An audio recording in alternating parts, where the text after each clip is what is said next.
Tonight's broadcast is being brought to you by SS&M Health St. Anthony, OG&E, and Love's Travel Stops and Country Stores.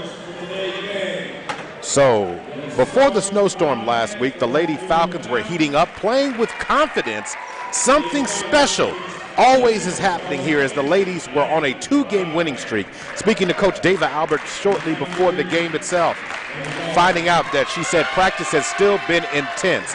Things have been pretty steady for her team, even regardless. They said the storm only held them down for what would be considered 2 days. We're at starting lineups now time, folks. So let's get the starting lineups on the floor. Lady Falcons versus the Lady Bobcats tonight. Star Spencer and Millwood going on. And for all those out there, I got a trivia question for you. If you really want to be honest about how things are going here for the Bobcats and also going on for how things are going. And of course, they're doing things a little bit different tonight. They're turning out the lights for the starting lineup for the Falcons. Okay. All right, the Falcons starting lineup is going to get confirmed right now.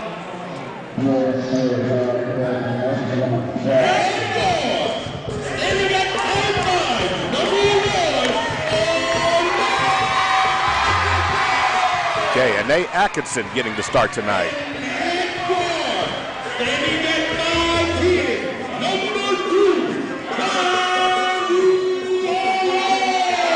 Brandy Harrod getting the start tonight.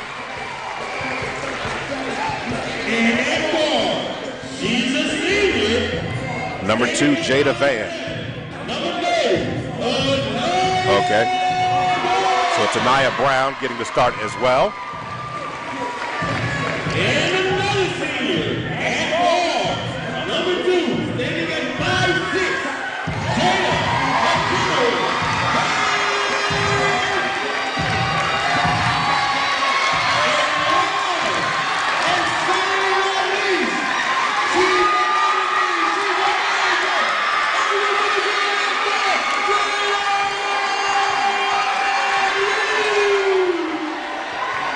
All right.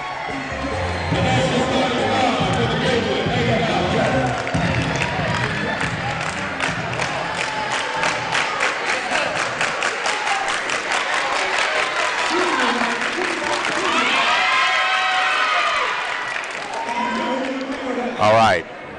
Final star, it looks like it's Mariah Green for the Falcons.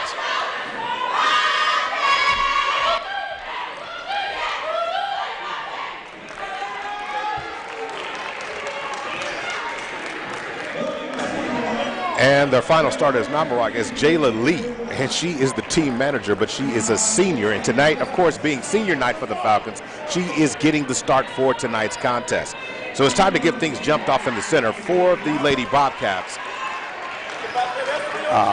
Kiana McKenzie, Jayla Flint, Shania Wiley, Kendall Rowland, and Miriam Snowball are the starters for the Bobcats tonight, Lady Bobcats tonight. Entering in tonight's contest, the Lady Bobcats overall, head coach is Siobhan Gully. Team record 8-10. They've won 3 in a row, beating Heritage Hall on Tuesday night 47-45. They're 6-4 in their last 10 and 4-1 in their last 5. So something's got to give tonight as we got 2 teams here getting ready to jump it off. And controlling it right away, Star Spencer gets it and gets the ball thrown behind the goal on the initial shot there. Looks like the shot on that one was by McKenna. Shot no good. And now Anae has the ball on the right wing. Anae going to work on the right wing, trying to go back baseline, and Anae throws up the runner. Shot no good. But McKenzie comes up with the rebound for the Falcons. Now the ball scramble. Anae Atkinson has it. Going to throw it back over to Jada Van on the left wing. Back over to Anae Atkinson. Over to Anaya Brown. Anaya Brown, also a senior tonight, going to get recognized a little bit later on. She gets it up to Brandy Harrod. Harrod with the reverse to the goal, and she scores. Brandy Harrod off the Anaya Brown assist, and the Falcons up early 2-0. Trouble on the inbound pass, and it will be Falcon basketball. Great ball pressure on the inbound there, going for it. So now Anaya Brown's going to trigger the ball from underneath the goal. Anaya Brown throws it in. Brandy Harrod with the easy money play, and she scores again. Brandy Harrod off another Anaya Brown pass from out of bounds. Falcons up 4 early in this game. Coming across the timeline now, throwing it up high. Over to number 24. That's Kendall Rowland. Rowland now has it. And they're gonna say the ball is gonna be turned over, and it will remain Falcon basketball now.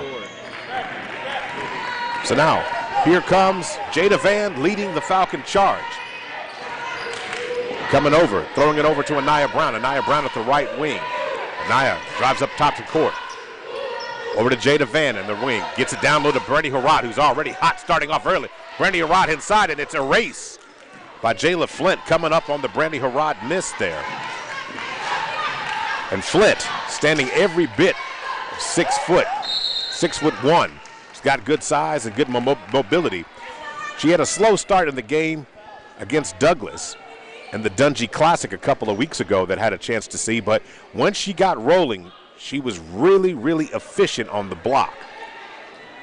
She's the tallest girl on the court tonight, even a little bit taller than Brandy Harrod, but of course Harrod is still only 14, still got some growing space.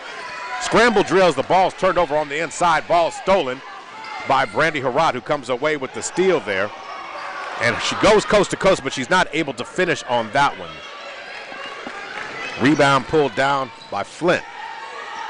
Back up top to Asia Carter. So Carter over to Rowland. Now Carter has it again on the left wing. Carter looking for some space to operate. Gets around the initial defense and knocks Brandy Harrod down to the floor. They're going to call contact.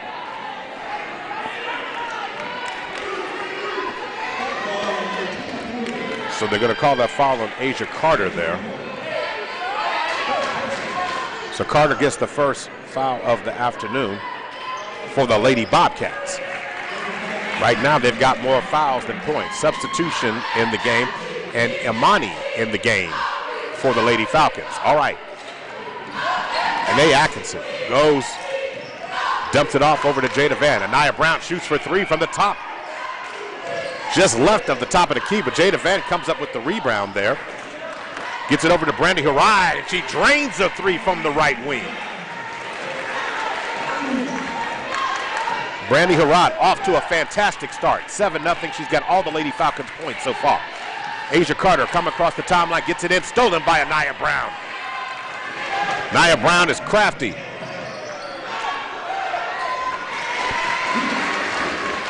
Getting into the basket that time. Anaya Brown getting to the basket, and she deserved it after all that hard work. 9-0 right now. Right now the Falcons smothering the Bobcats. Anaya Brown again comes up with another steal.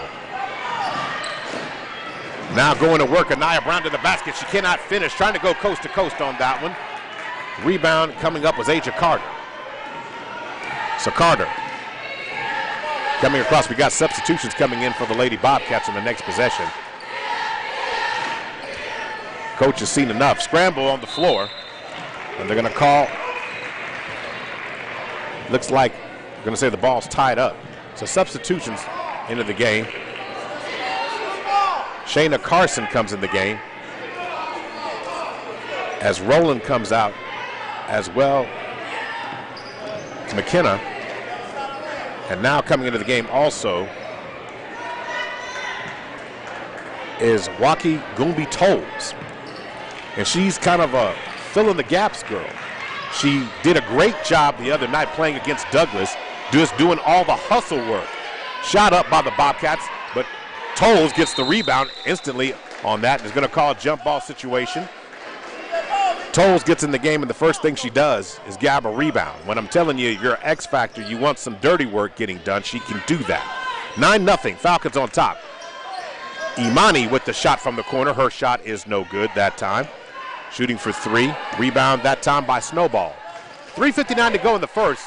Falcons trapping at half court, forces the turnover. Imani comes up with the steal this time, stealing the ball away from Asia Carter.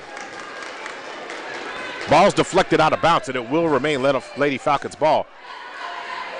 Are they going to call a foul on the play that time? They're going to call Asia Carter with foul number 2.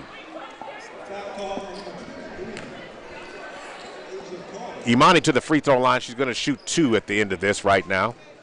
9-0. Imani knocks down free throw number 1 tonight. 10-0. Falcons jump on top. She knocks down free throw number 2. She shoots it with confidence, folks. Falcons in game, fully in game mode. And they're going to say the ball's going to remain with the Bobcats. It's knocked out of bounds right about half court, trying to beat the press. 3:46 to go. Now substitution. As Asia Carter comes out of the game. She needs a breather. And now Caprice Smith comes in the game for the Bobcats. Now back over to Snowball. Pass over to Carson. Snowball goes inside, stops, shoots the short jump shot, and the ball deflects off Imani Atkinson. But Snowball missed the 2 on that one. So 11-0. Nothing doing right now. And on the inbounds pass is stolen by Brandy Harrod. And she goes coast and gets the ball over to Anae Atkinson. And she scores, getting her first basket of the night. Falcons, everybody's getting in the score sheet tonight. 13-0 early on. Falcons are playing great ball pressure right now. And this time, Anaya Brown's going to get called for a foul, putting her hand in the cookie jar that time. And thank you so much for listening to tonight's game on Heart and Soul 92.1. But if you'd like to watch this game, you can go to the Millwood Falcon YouTube page and click on this Millwood Falcons versus the Bobcats, and you can be right here in the arena tonight as Jada Van tries to get her hands on the inbounds, but she does enough job to disrupt the pass that is knocked off a Lady Bobcats, and it's going to be Lady Falcon basketball. Anaya Brown gets it, and now Anae turns and fires. Front rim shot no good. Jada Van gets the rebound. Her shot's no good. Rebound by Flint. She then has the ball stolen from her, and Anaya Brown gets the shot.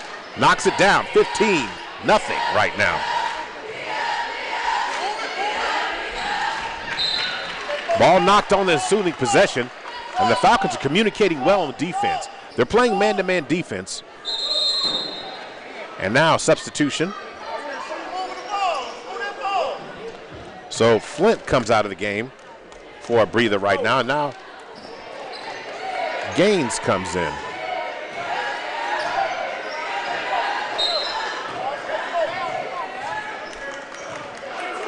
So they're going to call a foul on the play on the inbounds play. And listen to me. Jada Van gets called for that. Jada Van is one of the intense ball defenders, and she does a great job of applying ball pressure. Now Snowball's going to inbound the ball for the Bobcats. And they get the ball in to Smith. Deflection and a scramble around. Now going inside is Gaines, and she's going to be fouled on the play by Jada Van, trying to recover on the defensive end. Gaines got it, trying to slip below the rim, roll into the basket, and she's fouled. Jada Van, team foul number 3. Star Spencer just has 2 so far. 2:18 to go in the first. Gaines going to the free throw line shooting 2.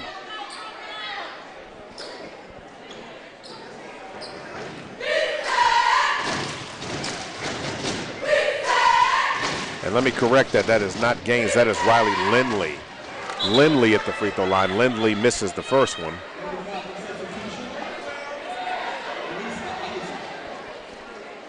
So Jada Van comes out after her second foul.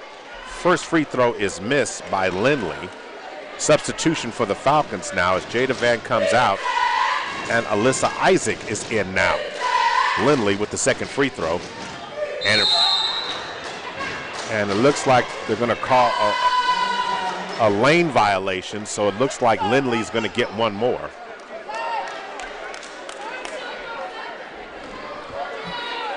So Lindley to the free throw line.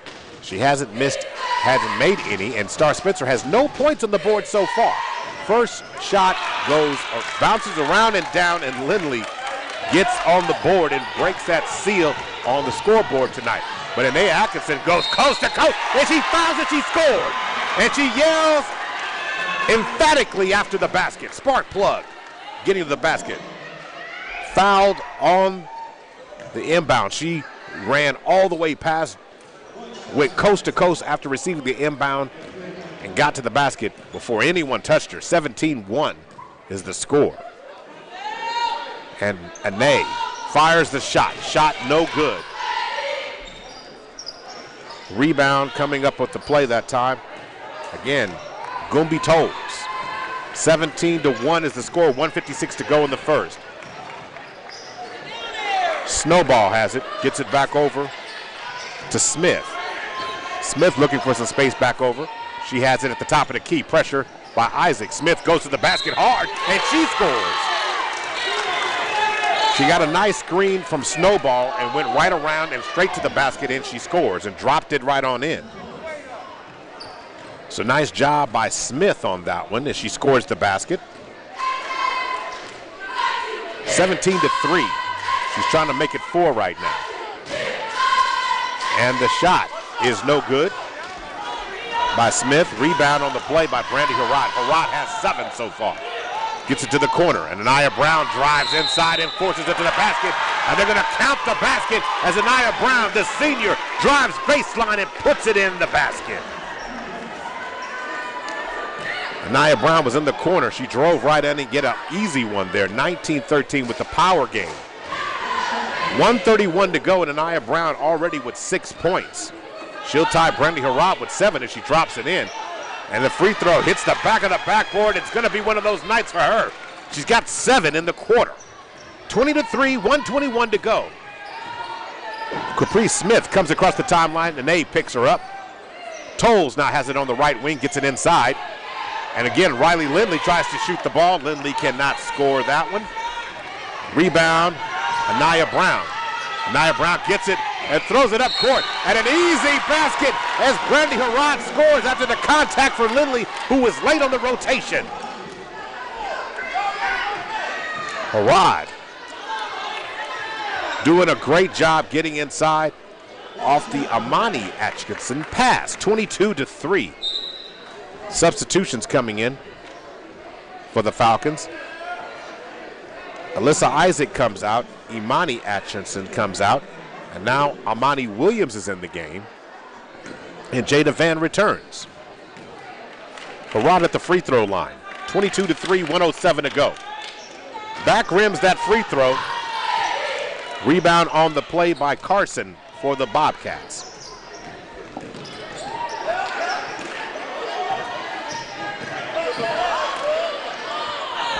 Now going to work. Throwing the ball away, trying to get the ball in the short corner to Gumby Tolles. Now substitutions coming in for the Bobcats as Kiana McKenzie comes in the game.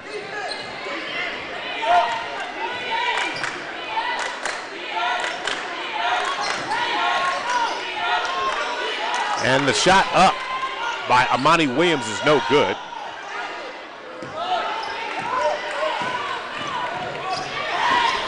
And trying to get the ball up, and Amani Williams comes up with the steal after the miss and the rebound by Star Spencer. And they fires up a three-point shot from the right wing. Shot no good. Scramble on the floor, and the Lady Bobcats come up with it. And now the ball ends up in the Bobcats' hand, and the ball's going to be stolen by Brandy Harrod. Leaves it for a wide open Anaya Brown, who throws it back, and Harrod is going to score with 1 second on the clock. Brandy Harrod and Anaya Brown, 2 ladies on fire in the first quarter. That sequence was wild, folks. Bobcats got the ball on a 2-on-1. Brandy Harrod comes up with the steal, throws it ahead, and Anaya Brown has to chase it down. When she does, she's not able to control it. As going out of bounds, she throws it backwards, and nobody from the Bobcats is trailing. Harrod gets it and scores. What a way to end the first quarter. Time for us to take an opening timeout. It's 24-3. Time for the second quarter on the other side. You're listening to Millwood Basketball, sponsored by Love's Travel Stops and Country Stores, OG&E, and SSM Health St. Anthony.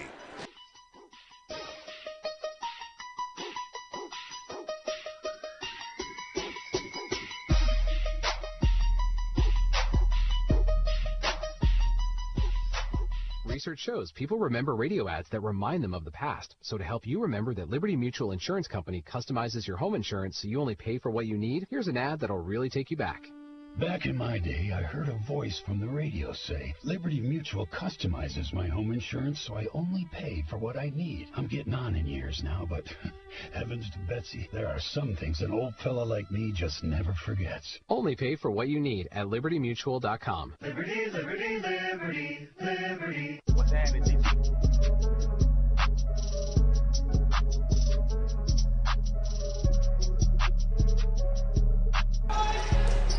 Time to start the second quarter. Maurice Prince on the broadcast tonight, 24-3.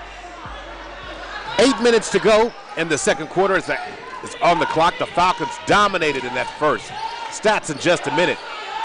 Trying to get the ball inside. Amani Williams tracks down the errant pass, and the ball is stolen by Shania Wiley, but then it's stolen back to Brandy Harrod, who gets it down inside to Amani Williams, who scores. The Falcons cannot be stopped. Getting turnovers and getting steals. It's going all over the place and going well for them right now. Getting the ball over. Ball deflected. Now in the hands, going down low of the bounce pass stolen by Anae Atkinson. Anae Atkinson coming through with the steal. Now she loses the ball in the lane, and the Bobcats are trying to maintain possession. Working the ball around right now. Shania Wiley gets it over to Asia Carter. Asia Carter on the right wing. Turn around and firing the ball.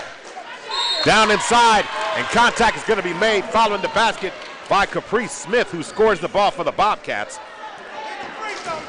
She knocks it down, but she gets fouled on the play by Amani Williams. Amani's first foul of the night. Substitution coming in as Brandy Harrod will get her first break of the night, and Layla Jones comes in now for her first action. 26-5, it has been all Lady Falcons thus far.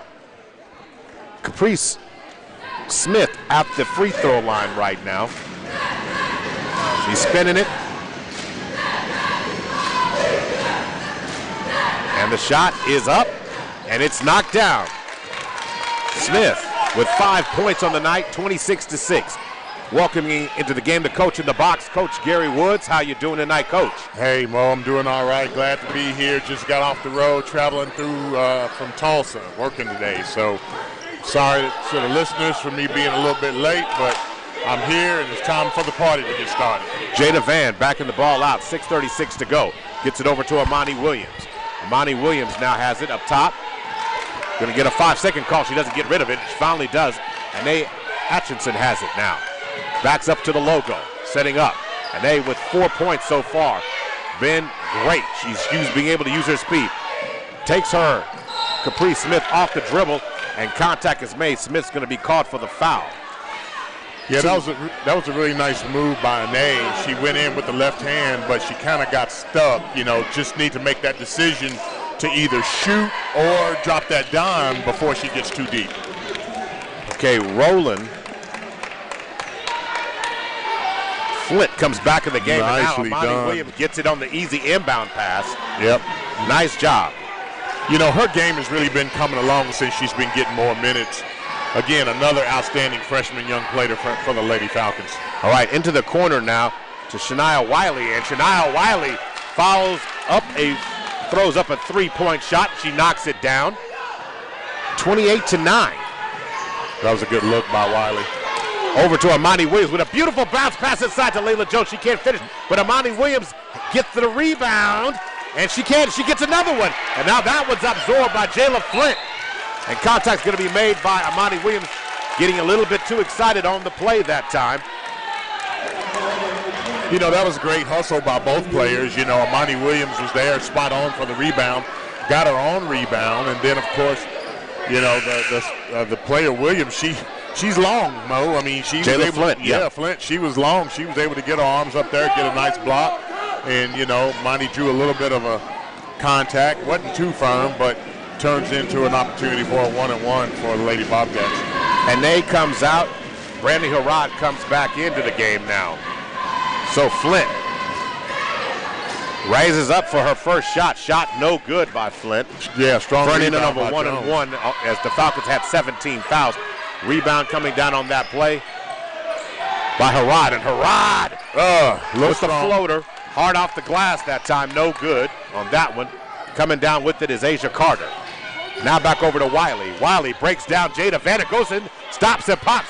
Her shot's no good. Layla a little late on the rebound. But 2 shots by Wiley. She misses and gets her own rebound, but finally it's corralled this time by Imani Williams. Yeah, Williams, strong defensive rebound there.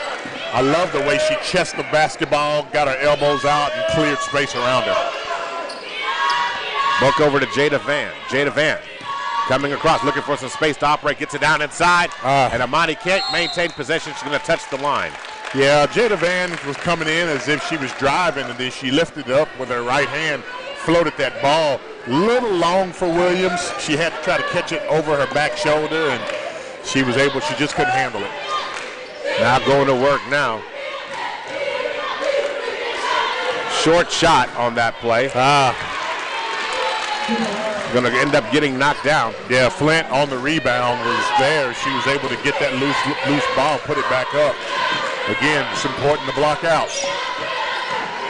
28-11. Star Spencer's doing a much better job. Jada Van turns into Flint, and Flint absorbs it on the block there. Flint looked like she's every bit of almost 6 foot tall. She's pretty athletic looking specimen. So Flint coming up with a block. Flint inside to the box, turns and tries to score, and she fights for the rebound, and got going down. Brandy Harrod has come up with it, and now Layla Jones has it. Now Jada Van ends up with it. Nice steal on the ground by Harrod. Now Jada Van trying to get across the timeline, and now Wiley going to fire it over to Layla Jones, and Jones is going to get fouled. Looked like almost a near 10-second call on that play. Foul is going to be called on, looks like number 11. Can't quite see. Okay, it's on Gumby Tolles. Gumby Tolles getting the foul there. Team foul number 6, so the Falcons will inbound from out of bounds. Jada Van is going to take it, but before that, Falcons make substitutions. Anaya Brown gets her first breather as Anae Atkinson returns to the game. Inbounds to Imani, who's also back in the game now. And Imani with the runner, shot no good, rebound by Wiley.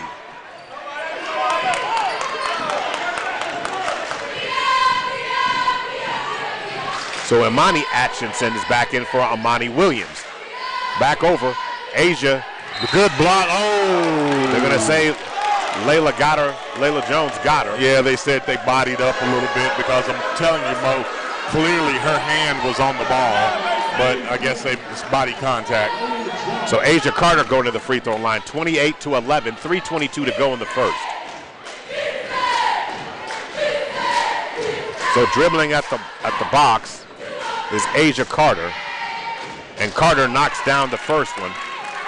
That's her first point of the night, Asia Carter.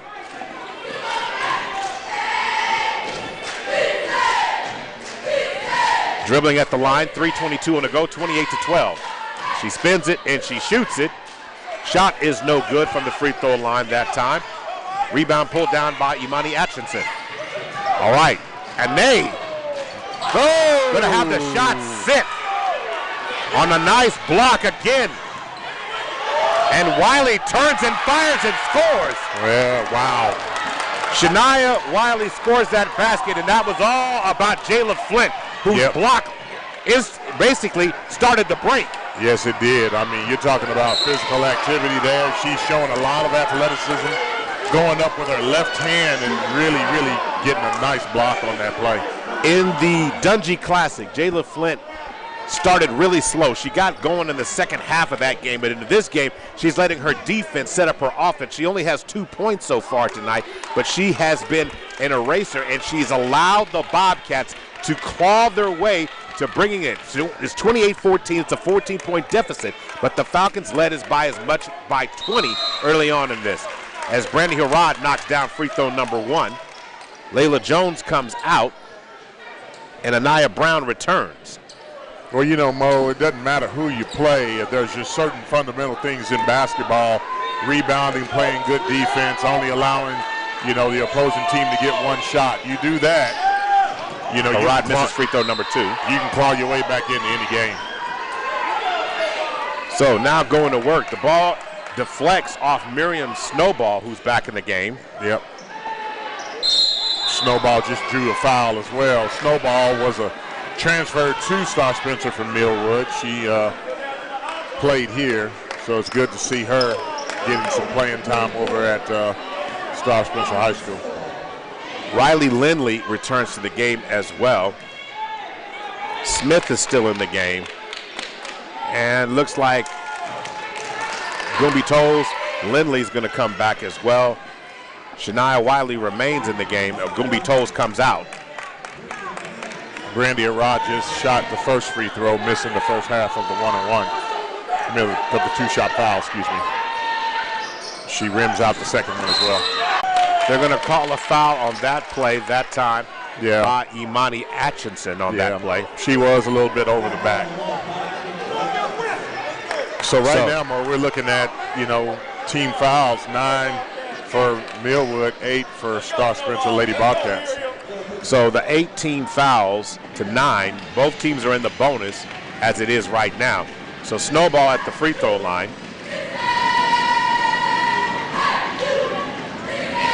And Snowball misses the first free throw.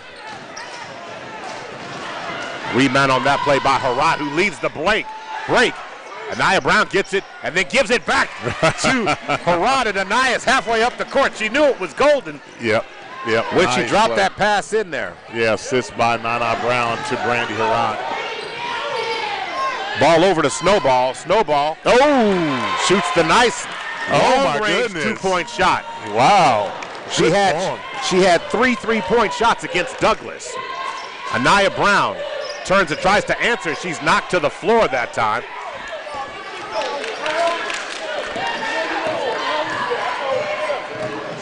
Now going back up the court. Wiley, bounce pass in. Jada Van and Anaya run into each other. Wiley tries to get it. Now Anaya Brown comes up with the steal. And Anaya is going to get fouled as it looks like Caprice Smith hustled all the way back to try to deny that easy shot on that play. The contact is going to be made. It's team foul number 9. And it will send Anaya Brown, who's testing a shoulder real quick here. Yeah, she came down a little on a little foul. weird as she hit the ground on the foul. I mean, so you always wonder when players extend their arm to break their fall, what kind of injury they're going to come up with. All right, we're going to have a substitution coming in for the Bobcats as Anaya misses free throw, and you can tell that that's just shoulder irritation. It's bothering her. Yeah, she's wincing after she shot the shot. So Caprice Smith comes out of the game. Timeout on the floor, and Anaya is going to get checked out here because she's coming up holding up her left arm, but she missed the first free throw. So timeout on the floor right now. It's 30-second timeout. We're going to stay right here. So we're going to play a little trivia real quick here with my friend, Mr. Gary Woods. Hey, just want to make sure everybody knows. Oh, Coach Woods I've been working all day. Just got off the highway from Tulsa. This is for fun. And I'm walking right into a trivia question. All right, what is it? This is a little fun as the band decides to tune up. Okay. When was the last time Millwood and Star Spencer actually played a game of basketball? I want to say 3 years ago. The answer is correct. It was 2017. Yes. Now, did you talk about the reasons why? Yeah. Well, I don't know about the reasons why, but last year the game was canceled because of COVID. Yes. The year before that, I think it's a classification switch by Millwood being 2A, was at 2A to 3A, instead of 3A back to 2A. So that always causes sometimes a change in the schedule. What else you got? Well, and then also, too, these teams, especially the boys, if they're in the same class, they typically always get put against each other. So as a strategy, it's not always the best thing for the teams to play against one another early in the season when you know that when they do play each other, it's going to be for a disqualification. So 32-16, Anaya Brown knocks down free throw number 2. Now, that was part 1 of the question. As Jayla Flint turns and scores on the inside. Flint now has 4 points on the night, 32-18. Yeah, we're going to need to have someone down on Flint who can challenge her size and length. If not, she's gonna make plenty of shots. Imani Atchison has a 3-ball. Rises and drains the 3-ball from the corner. Brandon Harrod with the assist. Harrod with 14 points. Imani has 5. Now over to Wiley, over to Snowball. Snowball inside to Flint. Flint again with an easy basket. And you Flint have got to keep her away from the block. If you let her get into the block, she will put points up on the board. Snowball doing a great job allowing Flint to roll on that last possession. Roll to the rim, and she scored the basket. Now Anaya Brown rises for a 3-point shot. Hits the back of the top of the rim, backboard, and no good. Rebound on that play. Stolen by Harrod. And Harrod with the steal, and then is going to foul Lindley on the play. Hey, if she would have hit that layup, that would have been an amazing play. She stole the ball, went behind her back with her left hand, came across the rim, and would have performed a reverse layup with her right hand. I mean, extremely athletic and talented freshman. Kendall Rowland set to check back in the game now. Harrod hit the first half of a 2-shot free throw. So Lindley comes out of the game. Harrod knocking down the front end of the shot. 36-20. Harrod with 15 first half points. And the second free throw is true. 37-20. 39.5 to go. Working the ball around now. Wiley has it with 35 seconds on the clock. Halftime coming up next. Double team. Oh, ball's Jada Van stolen. And Jada Van with the steal. Loses it. She took the ball away from Riley. 24 seconds to go. Ball's deflected, but it will remain Lady Bobcat basketball. And Coach Gaines is talking to her players now. Snowball ends bounce to Wiley. 24 seconds on the clock. Now going to work. Ball up top. Carson has it. She's trapped. Yep. And a timeout. Timeout called on the floor by Star Spencer. Yeah, Coach Gaines did a great job of recognizing that her player was trapped and in trouble. That ball was about to get tied up, and she instantly called a timeout before the change of possession. Now, if we do the same thing for the girls, you know we got to ask you the question about the boys in a minute. But the girls, Star Spencer and Millwood have played basically, this will be the 3rd time in 5 years for the most part. So, who won the last 2 matchups? Between Millwood and Star Spencer? The girls. The girls? I would say the Falcons. The Falcons have won. Because I remember those teams. Now, the question for the boys, you going to save that for the boys' game? Yes. Okay. So, the girls in 2017 won 72-33. Oh, wow. In 2016, it was 70-15. But these are some dynamic teams overall when we start talking about the game itself. So back to live action. Snowball to inbound the ball with 16 seconds on the clock. And she gets it inbound and stolen by Imani Atchison. And she dumps it down to her sister. And Wiley ends up coming back up with the steal. Wiley with 8 on the clock, 7 on the clock. Double team. Pressure being applied. Wiley gets it over to Carson with 2 on the clock. And Carson's not going to be able to get it off as time expires at the end of the first half. 37-20. We'll take a look at the statistics on the other side. You are listening to Millwood Basketball, sponsored by SSM Health St. Anthony, OG&E, and Love's Travel Stops and Country Stores. We will be right back.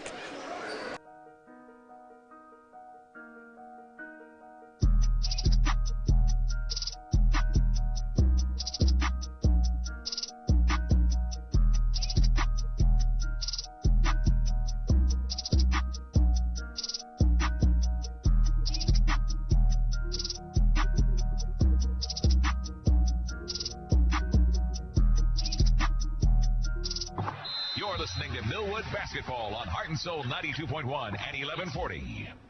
Hey, folks, I got 3 simple questions for you. Are you sick of your vehicle? Yes. Are you having trouble finding a new ride? Yes. Do you bring home $3.99 a week? Yes. Then yes, you need to get to the #1 Kia dealer in the state, Boomer Kia. My name's James Wade, and I'm the general manager at Boomer Kia. And we want your trade, regardless of make, miles, condition, or your situation. We'll pay off your trade no matter what you owe. And at Boomer Kia, we'll even buy your vehicle for cash. Then choose from the area's largest selection, with over 100 new Kias being delivered every month. All available with 0 money down and 0 payments for up to 6 months. That's zip, 0 zilch for your new Kia until July. Do you have a job bringing home $3.99 a week? Boomer Kia wants to approve you today. Get pre-approved right now, all without hurting your credit, with iPreCheck at boomerkia.com. Then visit the #1 Kia dealer in the state, Boomer Kia. We have better selection, so you get better deals. With approved credit with KMF, deferred payments by dealer. Interest accrues date of sale plus tax, tag, and license. Expires 3/5/22 based on 2021 total sales.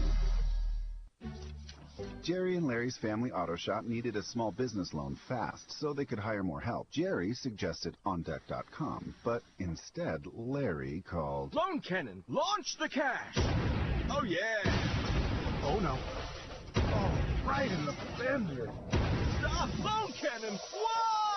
There's a better way to get a fast small business loan. OnDeck, the online lender that makes it easy to apply in minutes and, if approved, get your loan as soon as the same day. With lines of credit up to $100,000 and term loans up to $250,000, OnDeck lets you choose the loan that's right for your business. As America's largest online small business lender, OnDeck has funded over $14 billion to businesses like yours, so you can borrow with confidence and get your loan fast. Go to OnDeck.com. Your loan is on deck. Depending on certain loan attributes, your business loan may be issued by OnDeck or Celtic Bank, a Utah Chartered Industrial Bank member FDIC. Limited eligibility for same-day funding. OnDeck does not lend in every state. All loans subject to lender approval. The legacy continues. All 6 live on one stage. This time, it's for the Culture New Edition, the Culture Tour. Live in the biggest concert of the decade. With hits after hits. The Culture Tour with Charlie Wilson.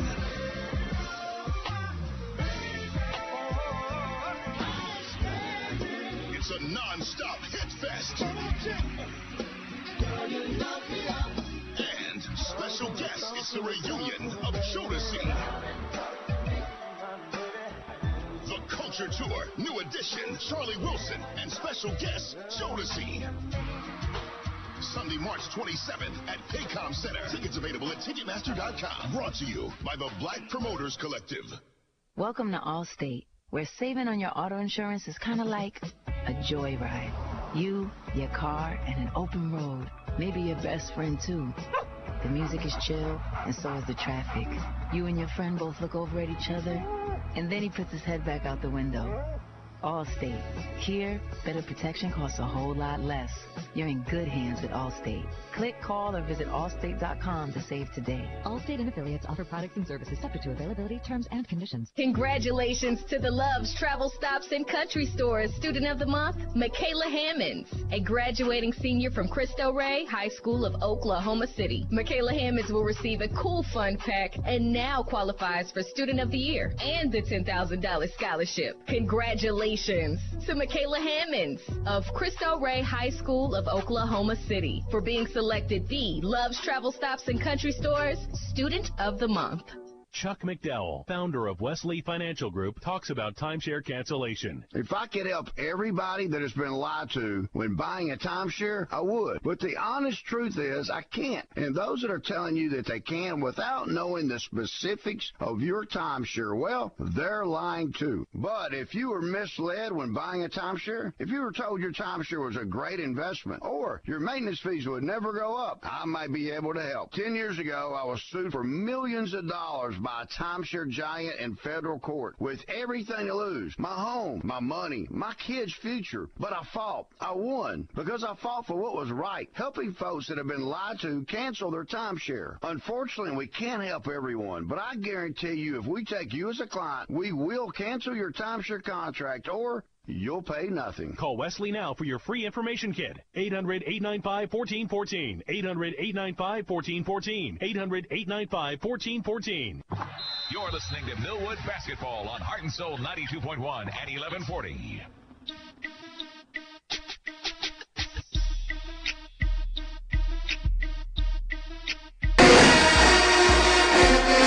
Oh, yeah, it's going down, baby. The Millwood band.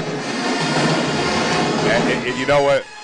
When you put the band in the corner, it automatically just turns the volume up just like by a little bit more. Yeah, it definitely intensifies the atmosphere. And so, ladies and gentlemen, if you're out there driving around and you don't have anything going on a Friday night, I tell you right now, you can come watch the Millwood Lady Falcons play against the Lady Bobcats, as well as the boys team as well, which is the game to follow. This is homecoming. Well, senior night as well. And senior night tonight at the Franklin Spears Gymnasium. And so we have it all. We got the band, we got battle cheer from our Lady Falcons cheer squad, and then an exciting basketball game. And let me tell you, the gymnasium is filling up, isn't it, Mo? Oh, it's going to be a fantastic environment. And it's a tremendous environment overall. Taking a look at the statistics right now, team stats for the Falcons, they're shooting 12 of 23, 52%. Stars shooting 7 of 11, 64%. But you're talking about the quality of shots. And right now, the Falcons are doing a better job with more shot quantity, almost doubling them in shots. You're talking about 11 total shots for Star, 23 total shots for the Falcons. And really, that's telling you the difference in the game. Although Star is shooting the ball extremely well, led, of course, on the inside by Jada Flint. We'll get more on that in a minute. From three-pointers, the Falcons are 2 of 6, 33%. Star has only taken 2 3-point shots. They're 1 of 2, 50%.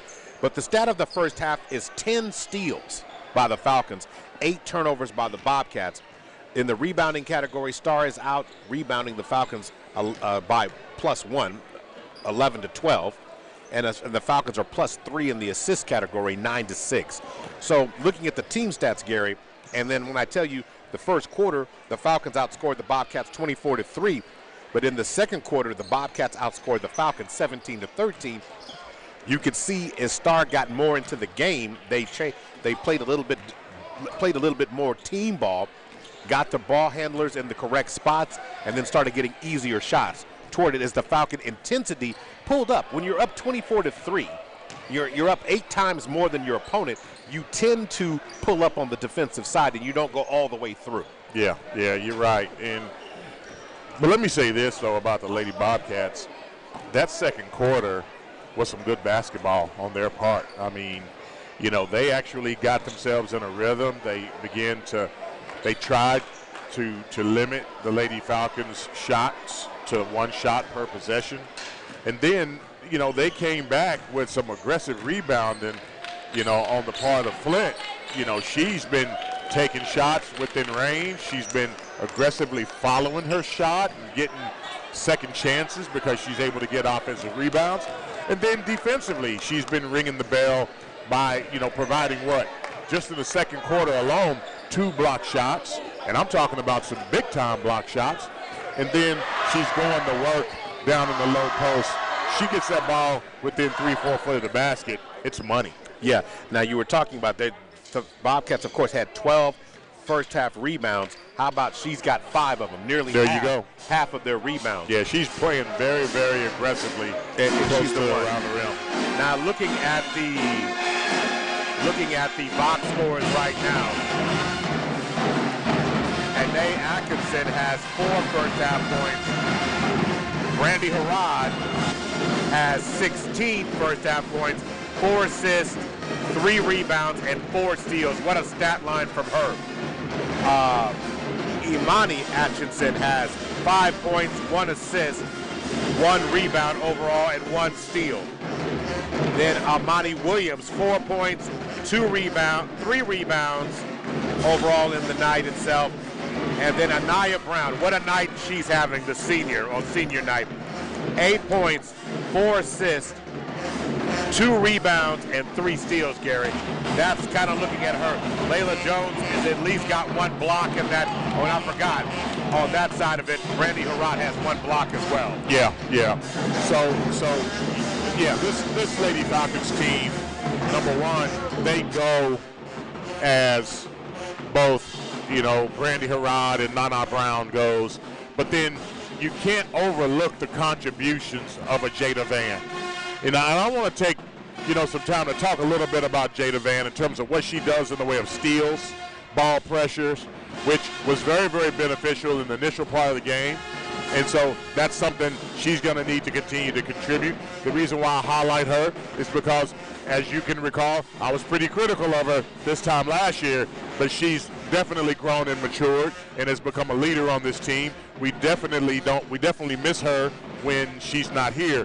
And then, of course, some of the other players as well, Layla Jones, Amani Williams, and then, of course, the little sister of Anae Atchison, Amani Atchison. Those are the players who are really taking great steps, and they're contributing on every level. Their stat line is just as busy as anybody else. Might not have the points, but their contribution in terms of team ball stats is definitely there. Talking to Coach Albert before the game, one of the things she said, Gary, is that she likes that her team is playing with confidence right now. Everybody has the green light because this team plays better ball when everybody is aggressive, not looking for Brandy Harrod to be hero. You're coming through playing with, it opens the door. Now, I look on how Anae Sparkplug has been extra sparky the last 3 games, and including this one. You can feel her contributions, and then you see the contributions of everybody else as it continues to evolve and become contagious, because good play in basketball is like a chain link fence. It's like it's all together, and they're doing a great job of that. Another thing, Mo, I want to add to that is it's very, very easy when you're playing at this class to focus in on Brandy Harrod being, a nationally ranked freshman, top 5 in the state. But here's what I will tell you is that Coach Albert has always insisted that it's not about Brandy. I have a team, and she coaches team basketball, and we're seeing the girls continue to gel and develop cohesiveness, which makes them a better team. Every single play, whether it be defense, hustle play, offense, points scored, offensive rebounds, all of those stats are very, very important to Coach Albert. All right.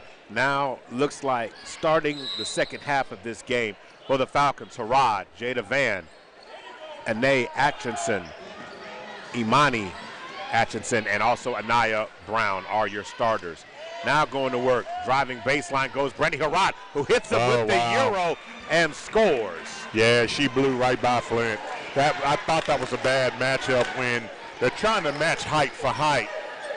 But the issue here is you can't. As Flint gets the rebound on the errant shot on the missed 3-pointer by Snowball, and Flint says, I can do it around the basket. And again, around the rim, I think she is extremely, extremely athletic and extremely good.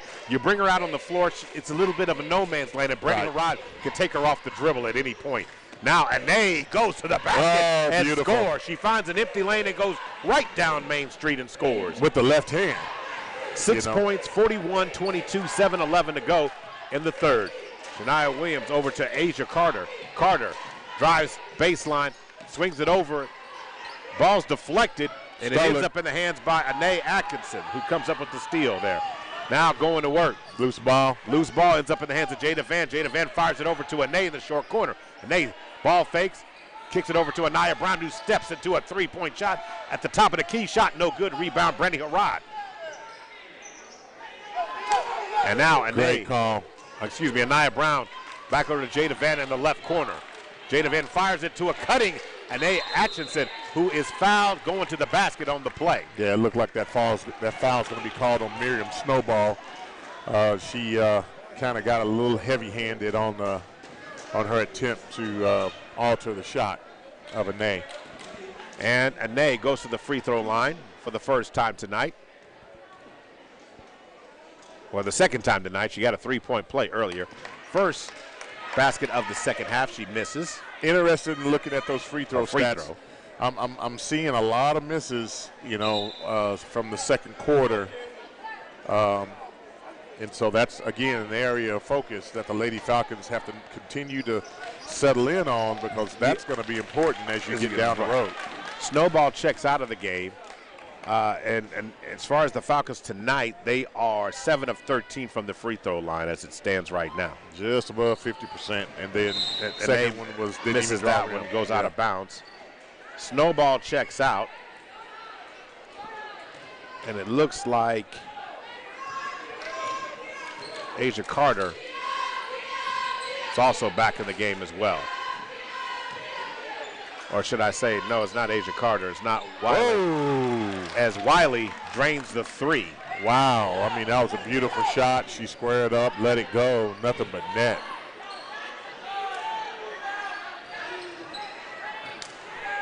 Oh, so great play by Nay Atkinson.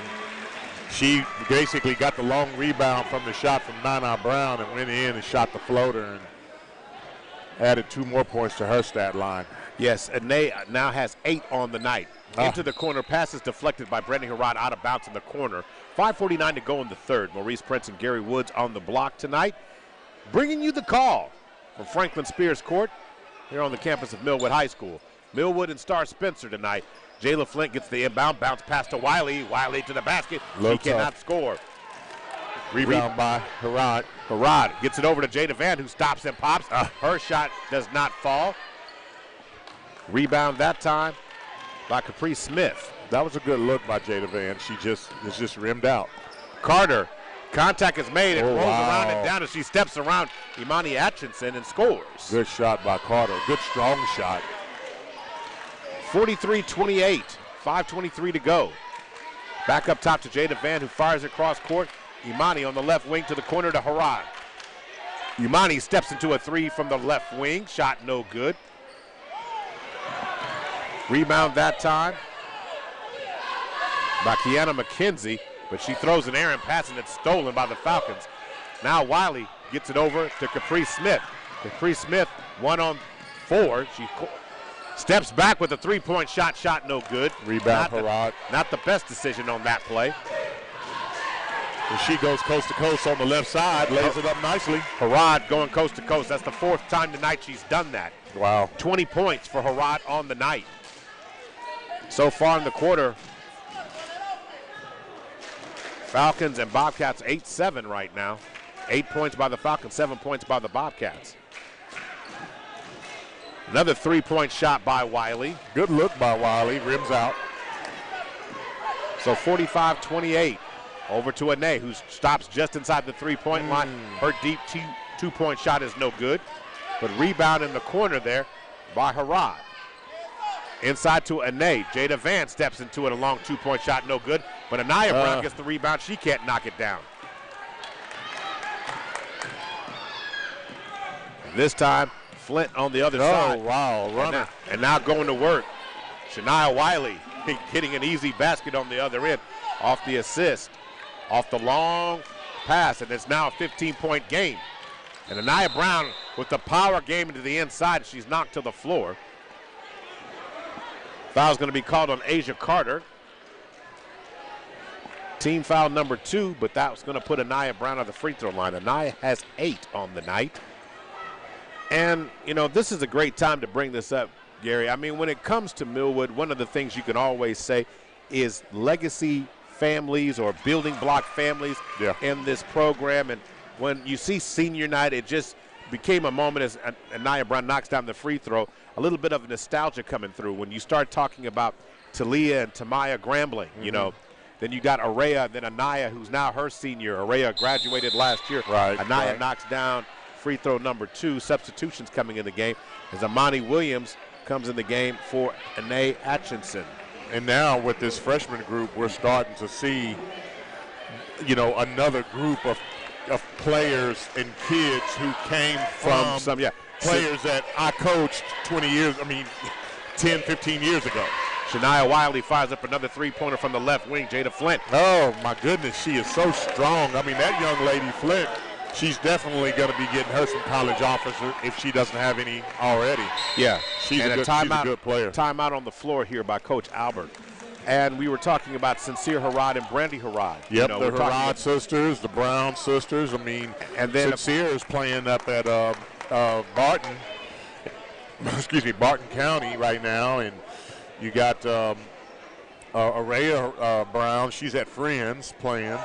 So I mean, the pedigree continues to be beneficial to.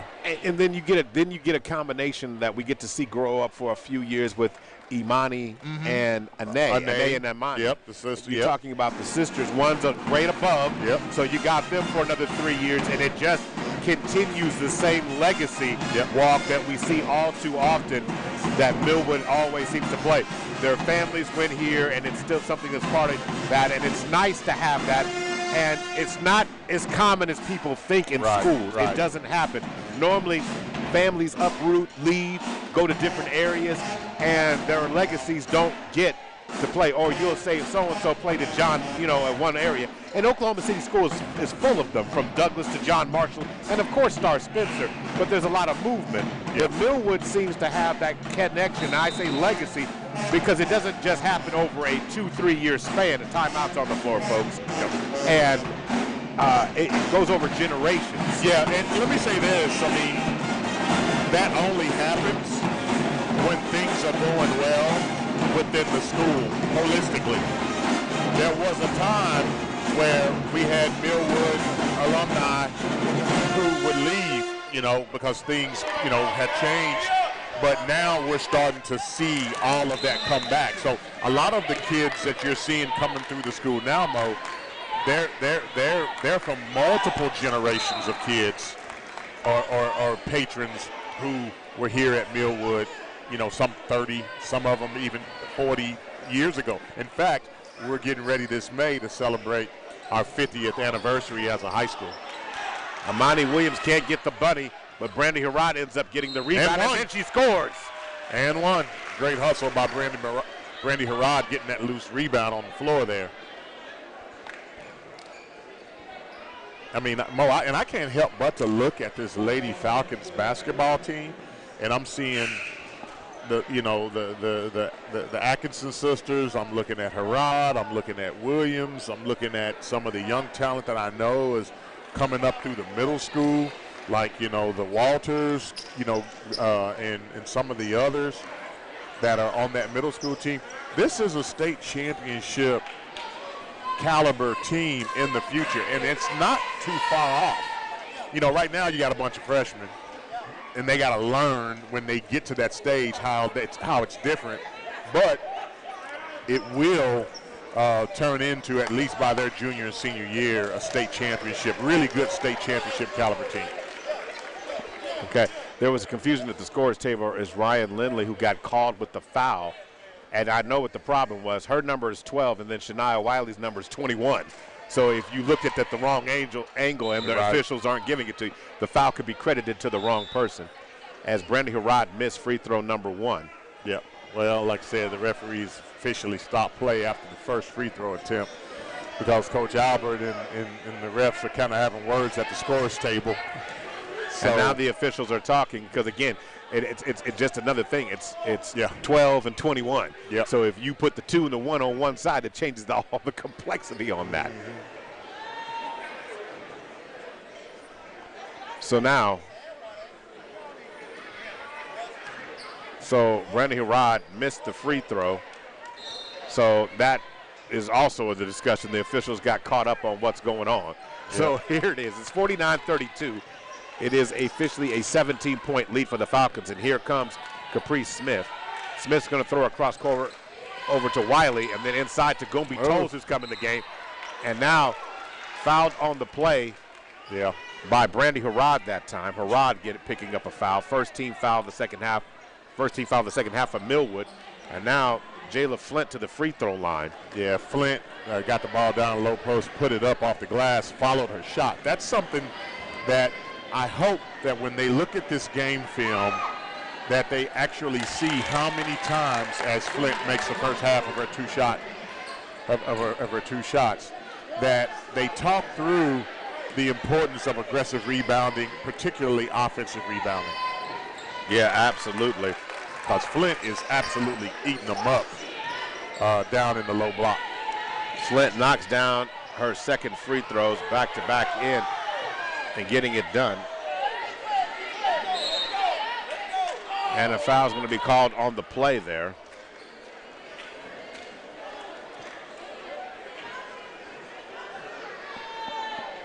A little confusion on the play. Oh, shoot. Backcourt pass. And they said Anaya Brown has picked it back up.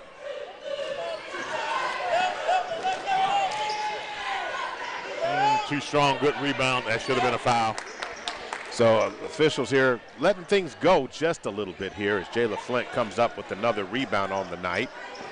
Off the miss, 49-34. Who shot on that last shot? Yeah, last shot was Williams. Okay.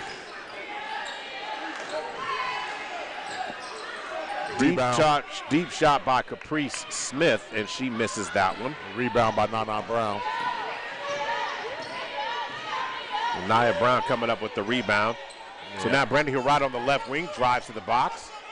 The steps back and pulls up and drains it. 3-ball. Nasty step back by Brandy Hirata. And that was right in Flint's face. 52-34. The Falcons trying to push it to 20 with 1:38 to go in the third. Coming across the timeline now, Caprice Smith. Smith is going to get it over to the corner. Wiley inside to Snowball. Snowball throws it up high, shot no good. Ball is retrieved by Flint. Flint did an outstanding job of hustling that. She's in the low post, Mo, and she hustles a loose ball out at the three-point line.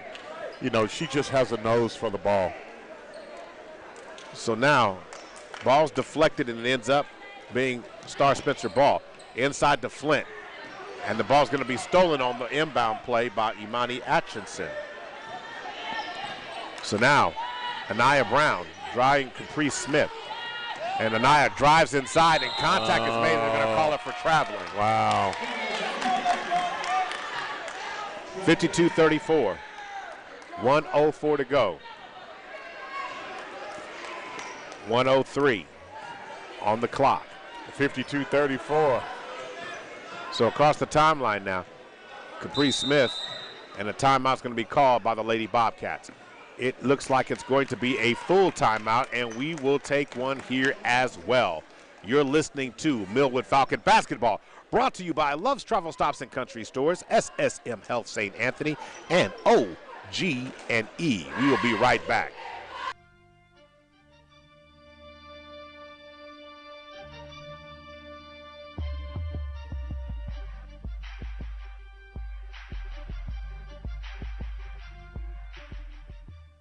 Evolve your journey in the all-new 2022 Hyundai Tucson plug-in hybrid EV. Whether you're pulling up to a drive-through celebration for a recent grad, grabbing groceries before sorority meeting, or gathering your girls for an overdue road trip, it has the gas and battery power to get you there and back, both safely and in style. You might even hear a, "Okay, Hyundai," as you pass by. After all, it's your journey and it's worth noticing. Visit HyundaiUSA.com to learn more. Call 1-888-979-2709 for offer terms and details.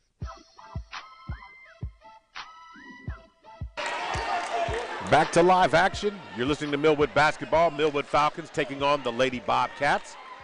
Lady Falcons up by 18, 53 seconds to go, and it's time to get back to live action. And into the game now for the Bobcats now. Shayna Carson's come back in the game. And she comes in, looks like for, not Caprice, for Snowball, who's not in the game now. Throwing across court over, Wiley drives inside with the runner, rolls around, but she gets her own rebound and then gets it up quickly and scores it. The one-hand reverse layup off the glass, nicely done by Wiley. 52-36. Rebound on the missed shot there.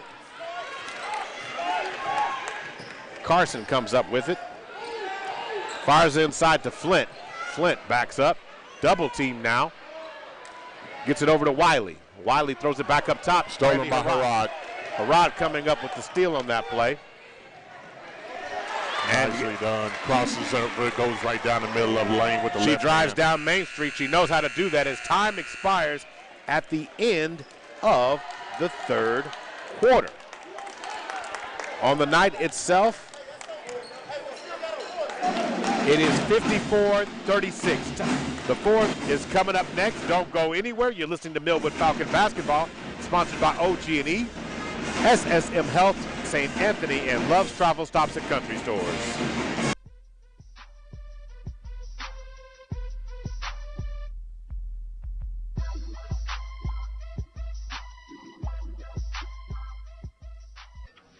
Well, I started my own restaurant because I love to cook. But that also means a lot of greasy pots and pans. And we can't waste time with endless sink changeovers. So we upgraded to Dawn Professional Pot and Pan. Dawn Professional cleans 58% more pots and pans per sink than the leading competitor. Less dish soap, fewer changeovers, and more time doing what we love. Dawn Professional. It's clean. Upgraded. From P&G Professional.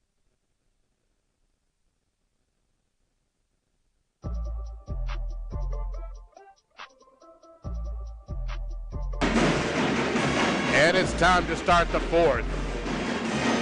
I want to thank our sponsors for tonight's game, SSM Health St. Anthony. Sometimes after a hard-fought game, a player needs the services of a sports medicine specialist, and St. Anthony Hospital has a great team to get a player back in the game from injury. Now, if we take out the first half, Gary, we had a very entertaining third quarter. Yeah. It was 17-16. Yeah. Millwood won that one, but it was a one-point game. Yeah. But all the damage from Millwood did on this one was done in the first. Now Jada Van has it. And the ball's nearly stolen by Capri Smith. Here comes Anae Sparkplug. Gets it in the middle of the floor to Anaya Brown. Anaya Brown tries to do a nice bounce pass. Pass no good. And so Brandy Harrod is out right now. And now Wiley gets it. Wiley stops and pops. Shot no good. Rebound. Oh, my goodness. Flint, man. I mean, she's tough. And right now, Brandy Harrod is in the locker room getting checked out. We saw her. She did not come out of the break with being in the starting five. So, 54-38 is the score right now. Ball on the inside of the rebound, Williams. And Williams gets the putback on that play. Yeah, great play by Williams. Again, she's showing that she's ready to step in and play. Okay, shot by Flint, rebound by Nana Brown. And then going coast to coast. By Williams. And going up top, Williams again gets it up high, gets a nice pass, and Layla Jones gets it in. So that would be an assist by Williams to Jones. Yes, it would. I just want to make sure we get our girls their stats, man. Williams to Jones on that one. Jones for two. Great play by Layla Jones. So now, ball on the wing. Oh, shoot. Shania Wiley. You want to give him a steal, but Shania Wiley misses. Look at her clear those boards. Williams, rebound. Excuse me, not Williams. It was Layla Jones, rebound. And Jones coming up with the rebound this time, and now Jones there she is. And gets the easy two. There she is. Way to go, Jones. 4 quick points for Layla Jones. Now, see, this is when Coach Albert talks about I have a team. We don't have Brandy Harrod on the floor, but we're seeing good basketball played by Williams, Brown, Atkinson, Jada Van, and Layla Jones.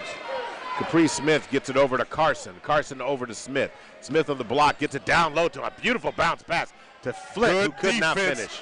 Good defense by Williams in the low post against Flint. Just long enough, just tall enough to alter the shot. Whoa! Flint is the eraser. Jada Van comes up and shoots it. She can't knock it down. Anaya Brown comes up with the rebound there. And now rebound by Flint. Flint. Gosh, she's a player, Coach. She's got 14 points on the night, Flint does. Wiley, fancy dribbling on the outside, and a runner by Flint is no good. By Wiley is no good. Rebound by Williams. And then going. Oh, no! And Anae. Plug come in with the Euro. Anae pulling out all the tricks in the toolbox tonight. And she drops it down and then gets it over. Flint gets it to the inside, and the ball, and her and Layla Jones go to the floor trying to get it. They got tangled up.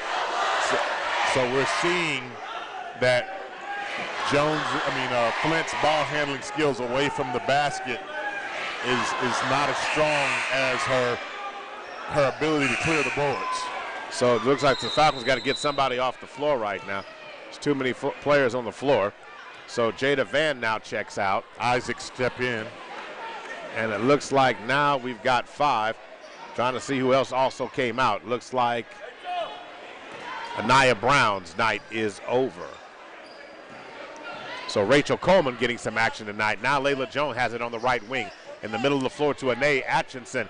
And she tries to go with the runner again. Shot no good. Williams comes up with the rebound there. It's taken away by Miriam Snowball. And then Snowball, who comes back in the game, that picks up the steal. 4:22 to go. Over to Snowball. Snowball from inside the free throw line. Her shot no good. Williams trying to track down the rebound, and the ball's rolling around the ground, and it will belong to Star Spencer. So 62-38, 4:14 to go in the fourth. Team foul situation as Caprice Smith steps into and knocks down a three-point shot. Nothing but net. Nice play on the inbound there, 62-41. And now trying to fire the ball to the inside is going to be stolen by Wiley that time. Turnover by Isaac. She gets it down to Asia Carter, who can't score. And now Anaya and Asia Carter both fighting for the ball. And what I love most about Anae Atchison is that she does not mind mixing it up down low. So nice job. So going to work. Anae Atchison comes across the timeline now, 3:46 to go. And she hits the brakes, and Star Spencer goes flying. And she misses the shot. That would have been a moment the crowd would have gone berserk had that shot gone down. Wiley to the basket, she can't finish. Asia Carter with the rebound, she can't finish. Foul on the play by Layla Jones. Man, it would have, the crowd. I don't understand, Mo, why there's so much value placed on a crossover dribble. Me, myself, I'd rather see a rebound, an offensive rebound, or a point scored. But the kids love the crossover dribble, especially man, it's called breaking ankles. Especially when a defender stumbles and falls. Hey, I'm just going to be real with you, Gary. I don't say this to all, but it's called catching a body. You sent the body flying, you caught one. And they broke it down, hit the brakes, the person went flying. She was about to catch one as she knocked the shot down. But like I said, that's a basketball fundamental, but it's not necessarily one that generates points until you put the ball in the basket. Okay, I'm going to make one more comment about that. It's fun, and it'll be mental if she falls to the floor. How about that? That's how you put that one in there. All right. All right, going to work. Asia Carter at the free throw line misses free throw number 1. She gets another one. And free throw number 2, front rims and down. It's a 20-point lead. Now here comes Anae. Spark plug across the timeline. Spark plug. Again, fancy dribbling in the lane. Tries to hit the runner. And this time she's going to get fouled again. Looks like by Caprice Smith. 62-42. Team foul should be team foul number 4. But Anae Atchison to the free throw line. She's got 10 on the night. So that's team foul number 5 correcting on that. So the first free throw is true by Spark Plug. What's her stat line looking like now, Mo? She's been actually playing some good ball tonight. And she has 11 points on the night so far. Look at there. And she knocks it down the second. It's true. And Spark Plug is on fire tonight, pushing the Falcon lead up to 22. Bobcats and Asia Carter goes down Main Street. She cannot score. And that time, Amani Williams comes up with it. Amani Williams, good rebound. And now, Anae with the runner. Shot no good. Layla Jones by Jones, and she goes up right over Flint and makes that play. Great athletic play by Jones. And now 66-42, Flint at the free throw line over to Snowball to the corner. to Smith. Smith wheels and deals on the inside shot, no good. She tries to throw it up, and her shot goes out of bounds. 66-42, 2:41 left in the game. But it will be Bobcat basketball as the ball's knocked out of bounds. 2:41 to go, Snowball to trigger. Snowball throws it in to Flint with the easy 2-point. She got great position. Yeah, she and did. Snowball spotted her and picked up the easy shot here. So now 66-44. Across the timeline is Ane. 2:22 to go. Ane, again, fancy dribbling. Gets rid of it this time. And Alyssa Isaac has it in the corner. Isaac back over to Ane. Ane's confidence is soaring, folks. She goes through the lane, and she's going to get fouled on the floor. Team foul number 6. They're going to call that foul on Snowball. 66-44, 2:07 to go.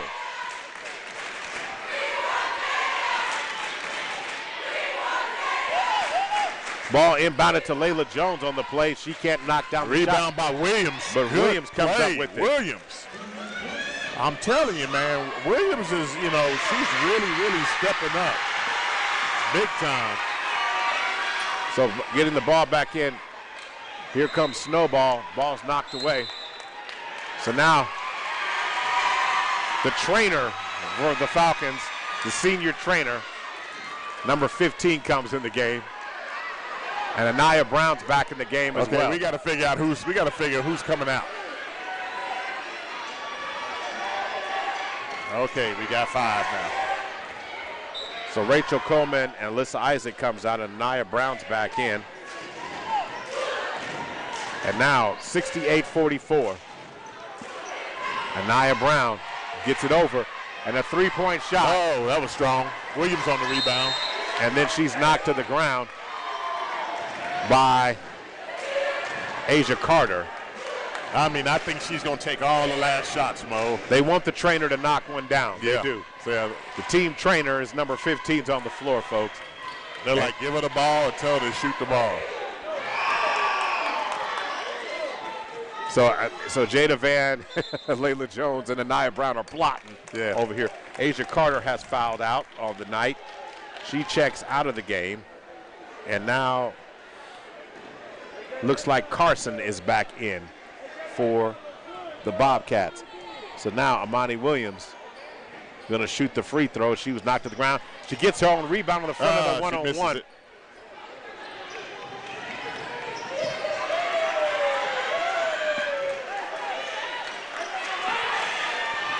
And she misses the shot. The trainer does. She spotted up for just inside the free throw line.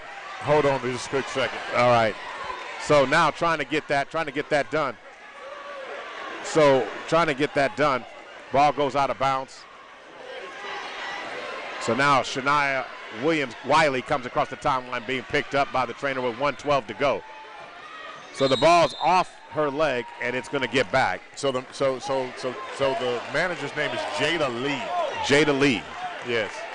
And she's been on senior night. She's suiting up, and they're going to let her make some points. Anaya Brown trying to get some spot over there. She's trying to tell her, come here, so I can give you the ball. Shoot it. And she's trying to get the ball on the inside, and they want Jayla Lee to score. And so Anaya Brown now has it again. So they're trying to work it around, and Jayla Lee's got to find a spot. Yeah, she keeps don't going know on the block. She keeps going.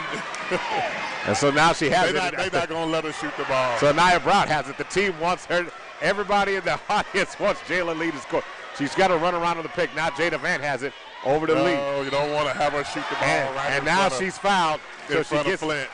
Oh, she got a tie. So did she get the they're going to call the foul. They call the foul.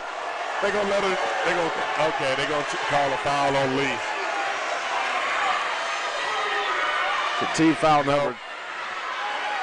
No, they're shooting. So she gets a chance to shoot free throws. So again, she doesn't know where to line up. They got to put her on the line and say, shoot right here. So Jada Lee, and the crowd is going crazy if she knocks down a free throw. That's a 1-and-1. So she's got to knock it down. But here's her chance. 36 seconds on the clock, and she misses the free throw, and Flint pulls it down. So Lee on the floor right now has it, and the ball's going to be thrown away. It is a turnover again. Turnover, so Star Spencer has the ball, throws it away. 31.9 seconds. So they're going to give it back to her again. So now, going to get the ball inbounded, and Jada Van now has it. 31 seconds on the clock. They're trying to get the ball in the hands of Jada Lee. Anaya Brown looking for some space. No, she gave and she's trying to get her bounce pass up. Now Layla Jones over to Jada Van, and now they're trying to tell her where to go. 72 shoot. And she throws it up. Oh, and she misses it. And she falls down. But Monty Williams ends up with it. Over to Anaya Brown with 9 seconds on the clock. And she's fouled again. She's fouled again. This time it's a shooting foul. So she's going to get 2 shots. She gets 2 shots. Beautiful. So she's to the free throw line. And Jada Lee, all she's got to do is knock one down. First free throw. Oh, it's off the rim. Rim's out. You got to take her time with 4.5 seconds to go. She misses the first one. Can she get one to fall? And she throws it up, and she can't. And she misses both. And Star will run out the clock now as Smith goes to the basket as time expires. And she scores. And she scores. 68-46. They gave Jada Lee multiple opportunities. She wasn't able to cash the check on that one. Yep. But the Falcons now extend their streak over the Bobcats to 3, 68-46. We're officially at intermission, folks. We'll be back to wrap up this game and get you set for the boys' game. That's coming up next. You're listening to Millwood Falcon Basketball, sponsored by Love's Travel Stops at Country Stores, OG&E, and SSM Health St. Anthony.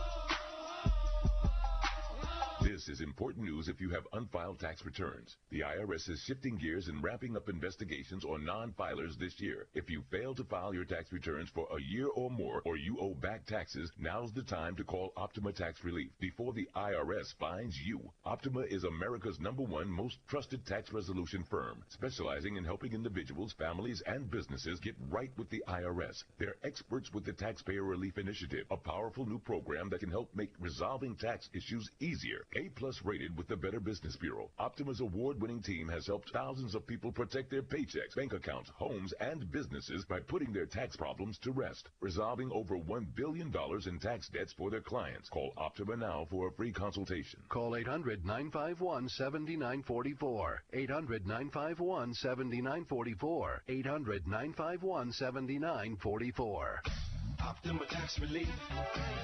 Some restrictions apply. For complete details, please visit OptimaTaxRelief.com. Hey, folks, I got 3 simple questions for you. Are you sick of your vehicle? Yes. Are you having trouble finding a new ride? Yes. Do you bring home $3.99 a week? Yes. Then yes, you need to get to the #1 Kia dealer in the state, Boomer Kia. My name's James Wade, and I'm the general manager of Boomer Kia. And we want your trade, regardless of make, miles, condition, or your situation. We'll pay off your trade no matter what you owe. And at Boomer Kia, we'll even buy your vehicle for cash. Then choose from the area's largest selection, with over 100 new Kias being delivered every month. All available with 0 money down and 0 payments for up to 6 months. That's zero zilch for your new Kia until July. Do you have a job bringing home $3.99 a week? Boomer Kia wants to approve you today. Get pre-approved right now, all without hurting your credit, with iPreCheck at boomerkia.com. Then visit the #1 Kia dealer in the state, Boomer Kia. We have better selection, so you get better deals. With approved credit with KMF. Deferred payments by dealer. Interest accrues date of sale plus tax tag and license. Expires 3/5/22 based on 2021 total sales.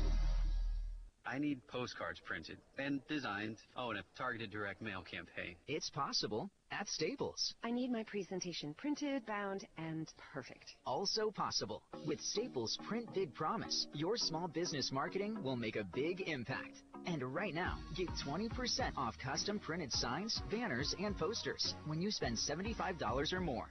Explore what's new at Staples, the working and learning store. Ends 2/26. Visit staples.com/signage for details. It's Super Bowl weekend. Are you ready for some football? What team you going for? Tell you what, Hook's House of Smoke is holding the Super Bowl celebration this Sunday. Doors open at 5, free entry into the lounge. However, lounge etiquette will be strictly enforced. Come repping your favorite squad. A live remote with yours truly, DJ D. Chappelle, and Heart and Soul 92.1 and 1140 will be in the building from 6:30 to 8:30 p.m. Don't sleep on this opportunity to connect with some of Oklahoma's most influential people. Hook's House of Smoke is located at 2501 Northeast 23rd Street, Suite D. Your family depends on your income, and something happened to you, what would happen to them? You need life insurance, and SelectQuote can help you get it at a price you can afford. SelectQuote found Jacob, 40, who's in excellent health, a 10-year, $500,000 policy for only $19 a month. Not in perfect health? Don't worry. SelectQuote found Tanya, 40, who has type 2 diabetes, a 10-year, $500,000 policy for only $32 a month. We shop companies like Protective, Prudential, American General, and others to find you the company with the best rates. Give your family the security they need at a price you can afford. For your free quote, call 1-800-474-5533. That's 1-800-474-5533. Or go to SelectQuote.com. That's 1-800-474-5533. SelectQuote. We shop, you save. Get full details on the example policies at SelectQuote.com/commercials. Your premium could vary depending on your health, issuing company, and other factors. Not available in all states. Hi, it's me, Gia Peppers. Tune in to More Than That live this weekend or wherever you listen to podcasts. This week, I'm talking to business mogul Angela Simmons and investment magnate David Gross about entrepreneurship and access. This episode of More Than That is brought to you by General Motors. Learn more about their continued effort to drive the world forward toward an all-electric future and inspire innovation at GM.com. General Motors, everybody in. You gotta believe in your project, whatever it is, because no one's gonna do that homework for you. No one's gonna come in and believe in your project more than you are. Because why would anyone else who's working with you have more passion for your project than you? So you gotta keep the fire going. You know, I feel like that's gonna be key. Everyone's running their own marathon. You have to define it for your life. And so your victory lap is gonna be specific to your situation. But that doesn't limit your growth because your race keeps changing. Hey, Oklahoma City, it's time to get mobile with Matt Mobley at Oklahoma City Volkswagen, 4710 Northwest 39th Street. I'm going to help you get the car of your dreams and get mobile in a new or used automobile with a 90-day no payment for all qualified buyers. So come see me at OKC Volkswagen, 4710 Northwest 39th Street, or call me at 405-206-7534. It's time to get mobile with Matt Mobley at Oklahoma City Volkswagen, 4710 Northwest 39th Street. Evolve your journey in the all-new 2022 Hyundai Tucson plug-in hybrid EV. Whether you're pulling up to a drive-thru celebration for a recent grad, grabbing groceries before sorority meeting, or gathering your girls for an overdue road trip, it has the gas and battery power to get you there and back, both safely and in style. You might even hear a, "Okay, Hyundai," as you pass by. After all, it's your journey and it's worth noticing. Visit HyundaiUSA.com to learn more. Call 1-888-979-2709 for offer terms and details.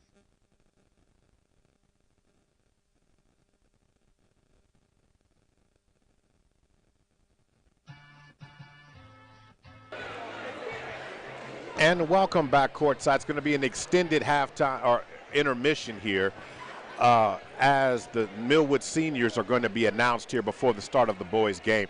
But for true listeners, if you've been listening to Heart and Soul 92.1 and 1140, so when I say to those out there Power Jammin' 1140, you know that that's the original how this station started back in 1993. Yep. And folks, courtside is a person who is responsible for who I am today.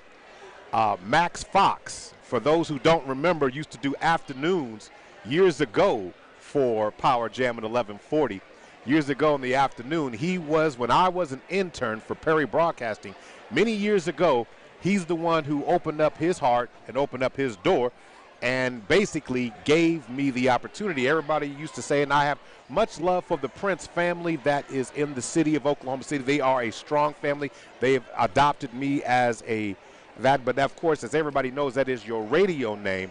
But everybody always asks me, how did you come up with the last name Prince? Well, at the time, when I was a young man, Gary, I considered Max Fox the king Yeah. And if you couldn't be the king, you had to be the prince. And that is where the name came from. And I always tell people all the time, always remember those who open doors for you, because that is how you can show them gratitude in years to go, by going on and doing something with your profession. I've had some opportunities to have some great impact in other folks' lives, but that, folks, is somebody who had a true impact on what I am today. And I just have to give him a shout out as we go courtside, Gary. Sorry for a moment of that. That's a moment of nostalgia for me, just like sitting down next to some great people, because his influence on me has just been that outstanding. Anyway, moving on back to the game we just saw, time for a Black Chronicle recap. Let's talk about the game we just saw as players are being acknowledged on the court. Anaya Brown being acknowledged right now. Talk about what you saw in the game, Gary, as we get ready to knock down some statistics. Well, you know, I saw that, you know, number one, the Falcons got out fast and they maintained a high level of play, which is exactly what you want, the Lady Falcons. They played great team basketball, and you saw that when you look at the contributions on the stat line. And then, of course, as usual, you see the leadership from Nana Brown and Brandy Harrod when it comes to, you know, overall performances. But tonight, you saw Anae, of course, from the point guard position. She turned into a scoring machine tonight with at least 12 points that I could count. Might have had 14. And then, in addition to that, you saw contributions from Amani Williams, and you know, as well. And then Layla Jones came in with some hard, tough play down in the low post, contributing as well. Jada Van being the floor general that she is in terms of helping the team get set up. So, you know, all in all, great basketball. Everyone contributed, you know, and contributed in a number of different ways. Continue to see this team play good defense, and, you know, of course, if there's a place for improvement, I would say tonight, most definitely, I would probably say free throws. Yeah, free throws. And here's the tell the team stats, Gary, and we get a chance to do something we don't normally get to do, and that's dive in deeply to the stats we just saw. The Falcons shot 27 of 57 for the game, 47%. 2 of 8, only took 8 3-point shots, and to me, that number needs to be around 10 to 12. That's where you need to be shooting the 3 points, because this is not the strength of their team. But you got to defend on that. That's what the Falcons shooting, 25%. Free throws, you made the comment, 12 of 20, 60% overall. Rebounds, 27 rebounds tonight, 13 assists, 13 steals, and 1 block. Then for the Lady Bobcats, 18 of 38, 47%. 38% for 3, 7 of 14 from the free throw line, 50%. Rebounds, they were -5, had 22 rebounds, -4 in assists with 9, -11 in steals. I mean, Falcons had them beaten steals, but a majority of that was done in the first period of the game. Yeah. And then, of course, the Falcons, Star Spencer had 4 blocks in the game to Millwood's 1 block overall in the game itself. Man, I tell you what, when you sit there and break down the contribution for the Bears coming from Flint and Wiley, man, they're both are outstanding. In terms of Wiley had 13 points on the night. Flint had 16 points, and then Caprice Smith ended up with 10. So 3 Bobcats were in double-digit scoring. And for the Falcons tonight, everybody got on the board a little bit, but you only had, you know, 3 Falcons in double digits. That's Anaya Brown with 10 points. She had 6 assists, 5 rebounds on the night. She also had 3 steals. That's just a fabulous line. That's a great night. Anae Atkinson had 2 steals and 12 points. But Brandy Harrod, 26 points, 4 assists, 8 rebounds, and 5 steals. Yeah, golly. I mean, I'm telling you, she's pretty close to a 20 and 10 almost every night. Missed double-double almost every night. Now, you got to remember, third quarter, she went out. Remember? Well, at the end of the third. End of the third, She went out. Yes. And so, if she would have stayed in the game, she would have had 30. She would have had 30 easy. But you're talking about how great that is, just to see all the great things that have gone down from this team. And Coach Albert said she wants better three-point guarding from her team, because as you get ready for district play, which officially begins next Saturday. Next Saturday is when district play begins. You got to understand that you're going to come across these teams that will not, they're going to shoot the three, and you've got to be able to run them off the three and get easy baskets. Kansas, Sequoia, Tahlequah, those types of teams, they'll get you. Yeah, and there's no question about it. They find ways to go up and down in terms of shooting threes all night long, and so you got to do a good job of knocking it down overall. So if you had to give me a Big O's Pork and Dreams player of the game for this Lady Falcon team, who would it be? Man, it's hard to look past 26 points. Isn't it? Yeah, it really is.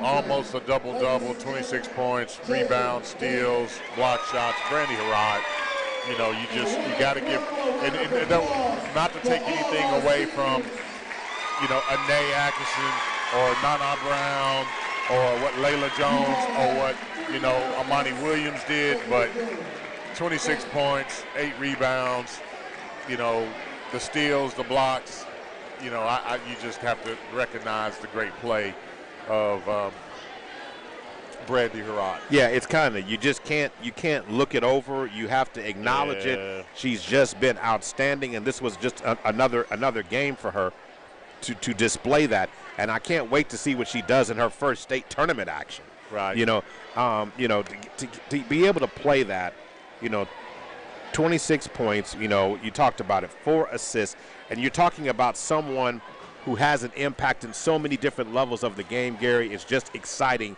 to watch her play. And we're not even talking about her defending in the low post. And you know what? Think about this. Jayla Flint, you didn't know this. Jayla Flint, if I'm not mistaken, she is just a freshman. Flint's a freshman? Flint's a freshman. And Harrod's a freshman. Right. So you talk about girls who have not grown. Oh, my God. Oh, my goodness. Flint is, I'm going to tell you, what was her stat line? How many points is she in the game with she tonight? Finished up 16? 16 points, 11 rebounds, 3 blocks. So she did get the double-double. Yeah. Flint's an outstanding player. Wow. I tell you what, man. And she's every bit of 6 foot, if not 6'1". So, I look forward to seeing the Millwood Star Spencer battles for years to come with those two.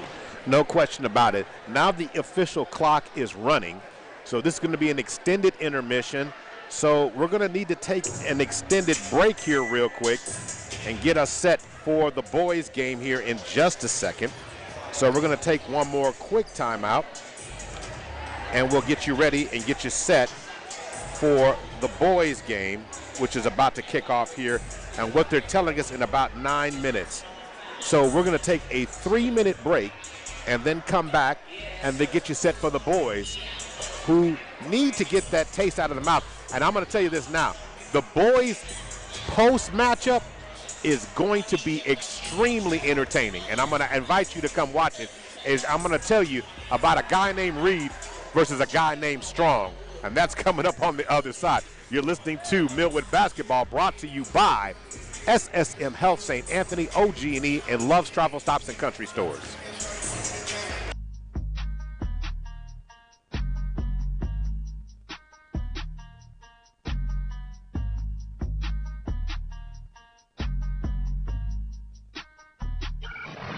Soul 92.1 and 1140 is your community station. I like 'em. Go to OKCHeartandSoul.com and click on the Listen Live link. Or download the app on your handheld or mobile device. We're OKC Heart and Soul. Where a single touch can threaten the surfaces of your home, there's Microban 24. Just one spray fights bacteria all day. Bacteria incoming. Shields up, defenders. When used as directed, Microban 24 sanitizing spray forms a defensive shield that keeps killing 99.9% of bacteria for up to 24 hours. Touch after touch. Threat eliminated. Microban 24. Don't just sanitize it, Microban it.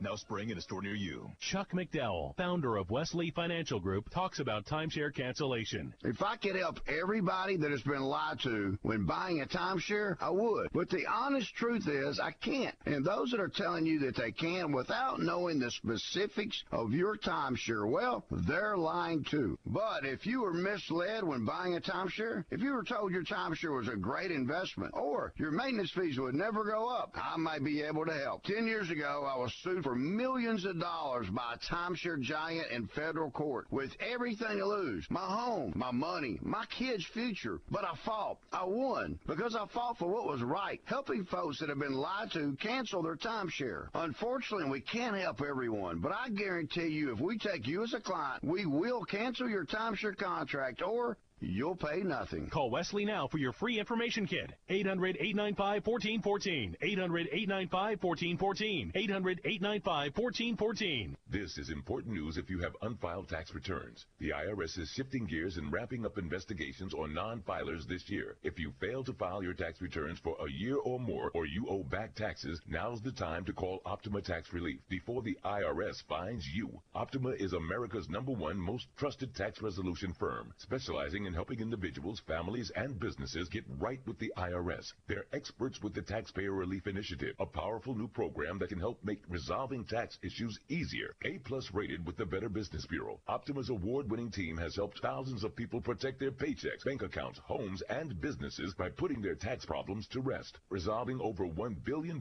in tax debts for their clients. Call Optima now for a free consultation. Call 800-951-7944. 800-951-7944. 800-951-7944. Optima Tax Relief. Some restrictions apply. For complete details, please visit OptimaTaxRelief.com.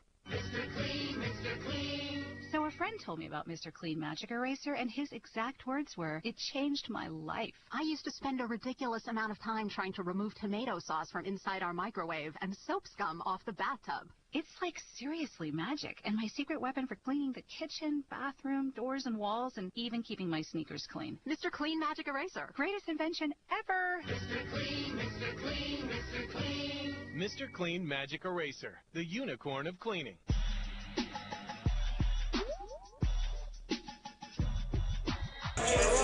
Welcome back, welcome back. Maurice Prince and Gary Wood set to bring you Game 2 action tonight as we just watched the girls win 68-46 over Star. And a great play by player of the game, Brandy Harrod, who Gary just talked about. Now the boys team continues to be ranked at class number 2 in Class 3A. And Falcons fans going, why can't they get number 1? Why can't they? Well, there's a simple reason for that. It's called wins and losses, and you can't lose to the number 1 team. You can't lose to Community Christian. Right. And that's what ended up happening in a game that was a thriller here, a game that the boys technically should have won.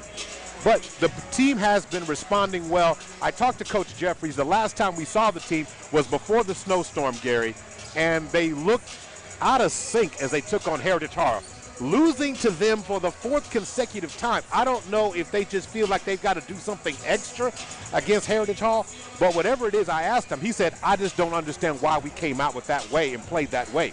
He said he doesn't really have an answer for why they responded that way. He said, but one thing was for sure, they did not play defense in that game at all.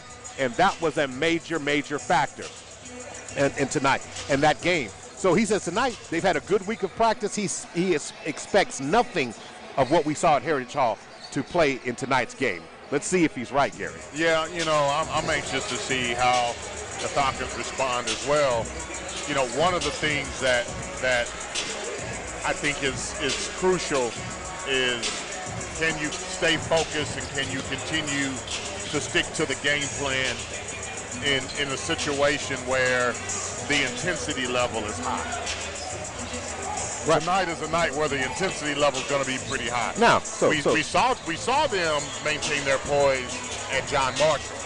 We did not see that against Heritage Hall. We did not see that against Heritage Hall. Now, I'm glad you brought that up. So the Falcons do have something a little extra to play for here, Gary. They do. A little homecoming, senior night. Yeah, we have senior nights that too. Okay, so remember we were asking trivia questions. The team haven't played since 2017. Right.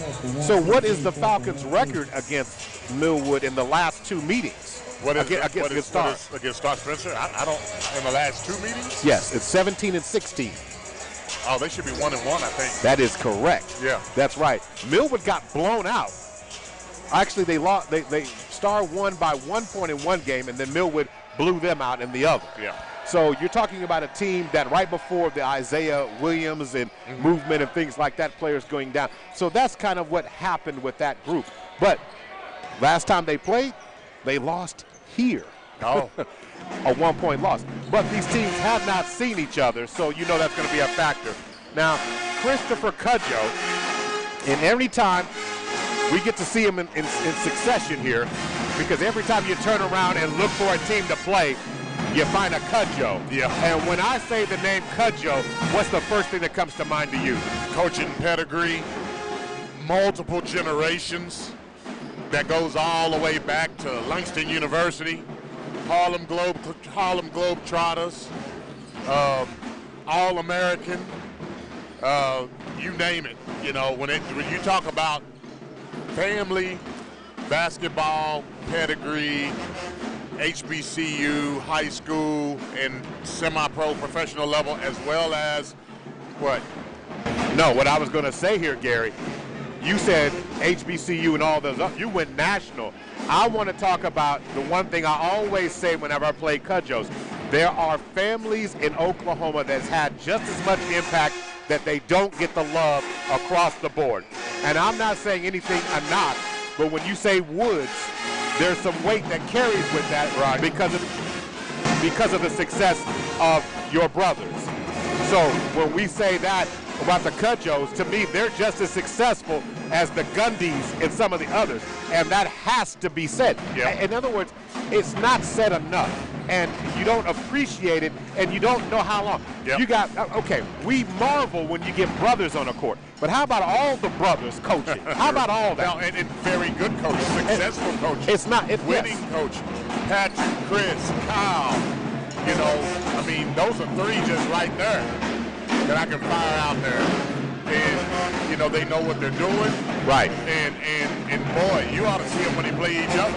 Well, oh, no. Have you heard them debate something together? You thought the game was going to start. Well, Christopher Cudjoe's Bobcats are 7-10. Now, they've hit a really bad point of the season in terms of their last 10 games. They are 3-7 in their last 10 games. They're coming off a loss to Heritage Hall, 25 points, 82-57. And in that particular game, as we know, what Ori Walker and what Chris, I can't think of the name other than Chris Smith. Chris Smith can do to your team. Yeah. And they made the mistake of leaving Lemon, who finally got going for 3, and he had 4 or 5 3-pointers in that last matchup. So, again, Heritage Hall baits you to play their style of ball, and if you fall into that trap, you will get beat. Yep. So now it's time to go ahead and look at that. The Falcons themselves are 14-6, ranked number 2 in Class 3A.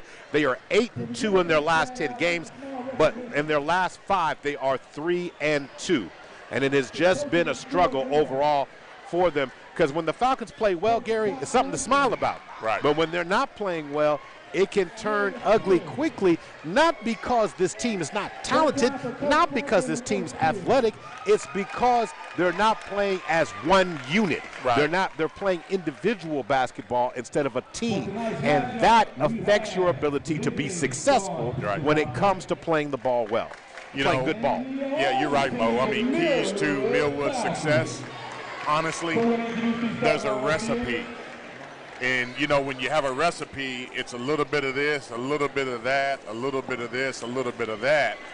Too much of one ingredient sometimes can throw the recipe off kilter, and that's the way it is for the Falcons. So what does success look like? Success for the Falcons looks like Ricky Hunt rebounding, scoring, getting to the rim. Jalen Dillard playing great defense, taking good quality outside shots. Kobe Law, Carlos Strong, working hard down into the low post. Liberty coming off the bench as a six man or guard, contributing with clutch baskets at the right time. as a good point guard, controlling the ball. And then last but not least, Jay Nickens coming in also as a six man off the bench and making contributions both defensively and offensively. That's what it looks like. And it's defensive-oriented basketball that creates baskets. Right. That's the key. Yeah, and to your point, Gary, everything you said, this Falcon team, the Falcons' defense must lead to the offense. Yes, it does. If you set that up, you will get good things will happen. Right. Things don't go well. Things don't go well when you don't start with your defense. Right. Rebounding and defense. You come out there firing up threes. You come out there, not working the ball around, taking the extra pass, making the extra pass. Then all of a sudden, or you taking ill-advised shots. Next thing you know, you can make it a very, very hard night for yourself. No, and that's something that has to be done. So they have to begin on the defensive side of it. And tonight, and we're going to talk about this matchup all night long. Star Spencer, everybody's going to say, well, they haven't been good since their state championship on the football team. Let me tell you, the basketball team does have a state championship in the last 5 years. Yep. And the other thing about it is they still have talent on this team. And in the center and the power forward positions, you got this guy named James Reed. He is a D1 prospect, and he can bang with anyone. He is just simply outstanding. So, unique lineup change. Liberty starting tonight. Yeah, I see that. And Kobe Law. That's another person that, again, if Kobe Law and Strong are getting busy on the block, and taking those shorter shots, those high percentage shots, then normally the Falcons win. Right, and what I want to talk about is that's really, really good for them when I said they've got two bodies because they're going to need them. You're talking about size, that James Reed, and power. He plays the same type of game as Carlos Strong. But he's bigger. But he's bigger, right. I mean, he's got that. So Carlos Strong is going to have to live up to his last name tonight and get there. And the Falcons are going to have to stay out of foul trouble tonight to be truly effective, which I think they are more than capable of doing overall, but that's something they simply have to do. So the Bobcats start Seneca Davis, Elijah Grossini, Jalon Smock, James Reed, and Keelan Johnson are the starters for tonight for the Bobcats. The Falcons counter tonight with Jalen Dillard, Ricky Hunt, Kraylon Liberty, Kobe Law, and Carlos Strong as your starters tonight. So in the middle, Smock and Law are going to jump it up. And here we set to go. And Carlos Strong has it and gets it back to Kraylon Liberty. Liberty comes across the timeline now. And Star Spencer got off to a really good start a couple of weeks ago, the last time I saw them, as Carlos Strong goes inside and scores. And the assist by Kobe Law. They got off to a really good start last time, but they weren't able to finish as Liberty starts to stop, and then they're going to call contact as LJ Grossini fouls Carlos Strong. Foul number 1 for him. Yeah, Kobe Law was pushed down from the back, and so that's going to be inbound by Falcons. And once again,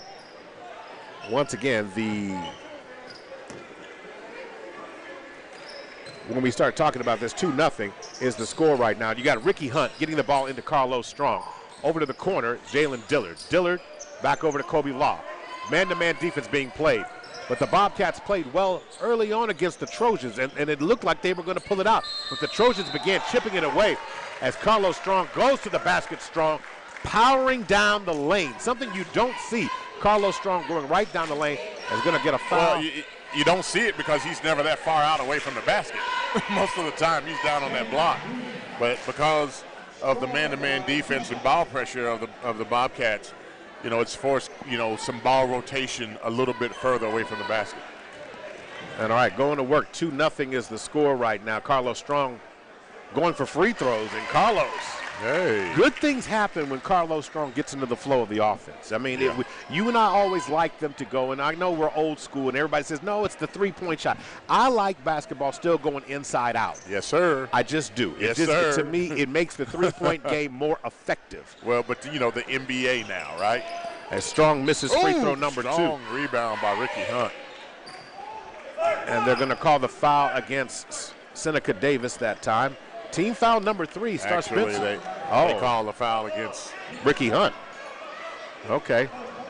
So Ricky called it against Hunt. So, wow. 7:16 to go in the first, and now Smock now has it. Falcons unleashed full court pressure right now. Ball up court, and too much pepper on it as Grassini tries to get it to Davis. He throws it away, and here come the Falcons. Right away, the Falcons coming out in full court press, looking to tap that ball on the baseline, on the sideline. All right, getting the ball over, and Jalen Dillard shot it blocked by Grassini, but Dillard gets it back, throws it over to Kraylin Liberty, who walks into a three-point shot, and he Beautiful shot by Liberty. So, again, Jalen Dillard missed his first three-point shot as it was blocked by Grassini, but then Kraylin Liberty knocks down the 3 off the Jalen Dillard assist, and then we got a timeout on the floor, and we'll go ahead and take one. We're not going to take one. We'll stay right here. 6:51 to go. But, again, Star coming out of the gate slow, and that's something that's kind of plagued them. The game against Douglas, the Dungy Classic, Star got out to a really good pace early in the game. The Falcon defense here seems to be more engaged. They know where everybody is, Gary, and it's not allowing easy shots. They can't even get the ball easily across the timeline right now. Yeah. That's one of the things that Millwood is known for, is starting fast. The question is we always manage to have a quarter in there where we slow down. We want to make sure that we keep that tempo high. James Reed across the line now gets the ball to Grassini. Grassini kicks it out.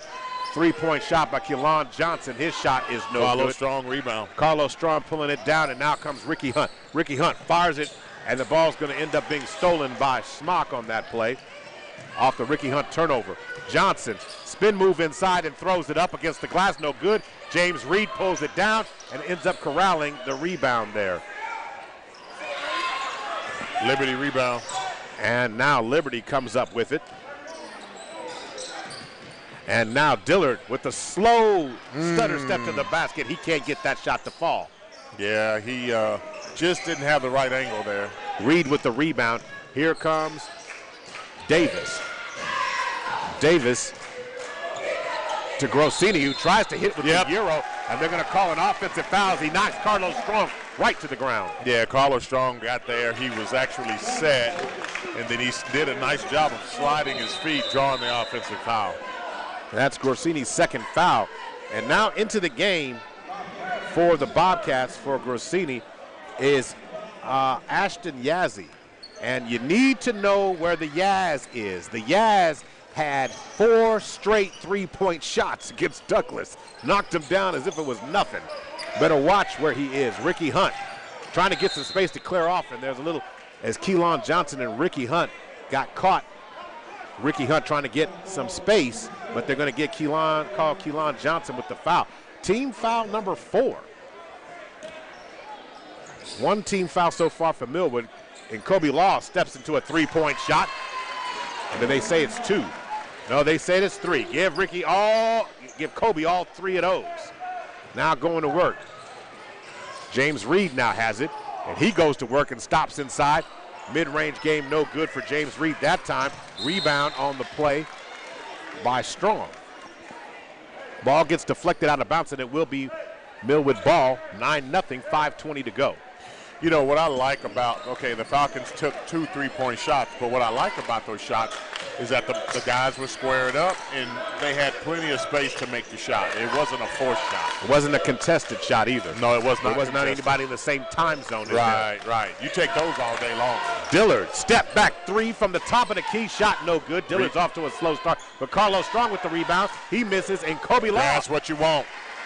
I'm telling you, when the Falcons have Kobe Law and Carlos Strong, down below. When the ball goes up, we typically don't miss that rebound. 11-0 is the scoring. And Yazzie for three. Yazzie was slow in transition coming up the floor, and he gets the Bobcats on the floor. Yazzie can flat shoot it, folks. Going to tell you that now. And Ricky Hunt goes to the basket. Strong move. He's unable to finish. Rebound, Yazzie. And now stepping on the end line, they're going to catch Keelan Johnson with the turnover there. Substitutions as Nickens and Chance Davis comes in the game. Along with Willie Mays. So William Mays, who all comes out? So Jalen Dillard's out. The guards.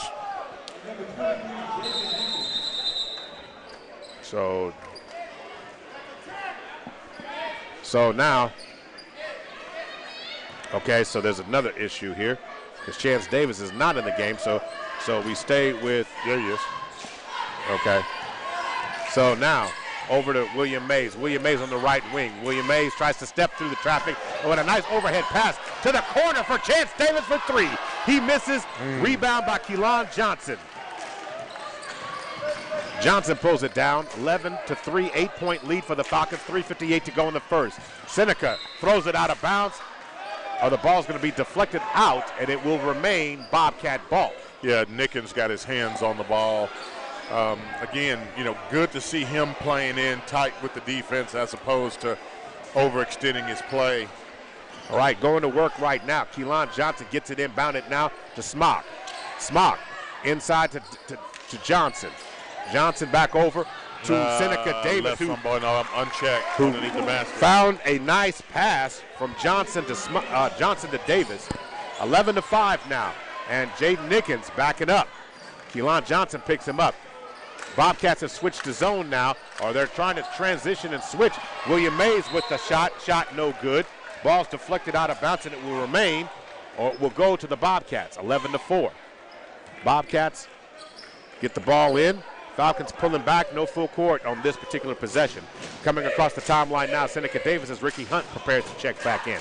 Davis over to Smock, back over to Yazzie, and Nickens reaching into the cookie jar is going to get called for the foul there.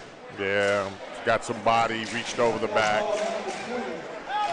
And Carlos Strong comes out, Ricky Hunt returns. So Keelan Johnson set to trigger the ball and bring it in here, 11-4 right now. So now we got Kobe Law in the game with 4 guards. So now going to work inside. Reed on the elbow. Now Davis drives down to the basket. Shot no good. Rebound. Boy, I love Ricky Hunt. Hunt fires it over. Chance Davis gets fouled. Shooting from the short corner. So they're going to call Yazzie with the foul, team foul number 5. And they're going to send Davis to the line shooting 2.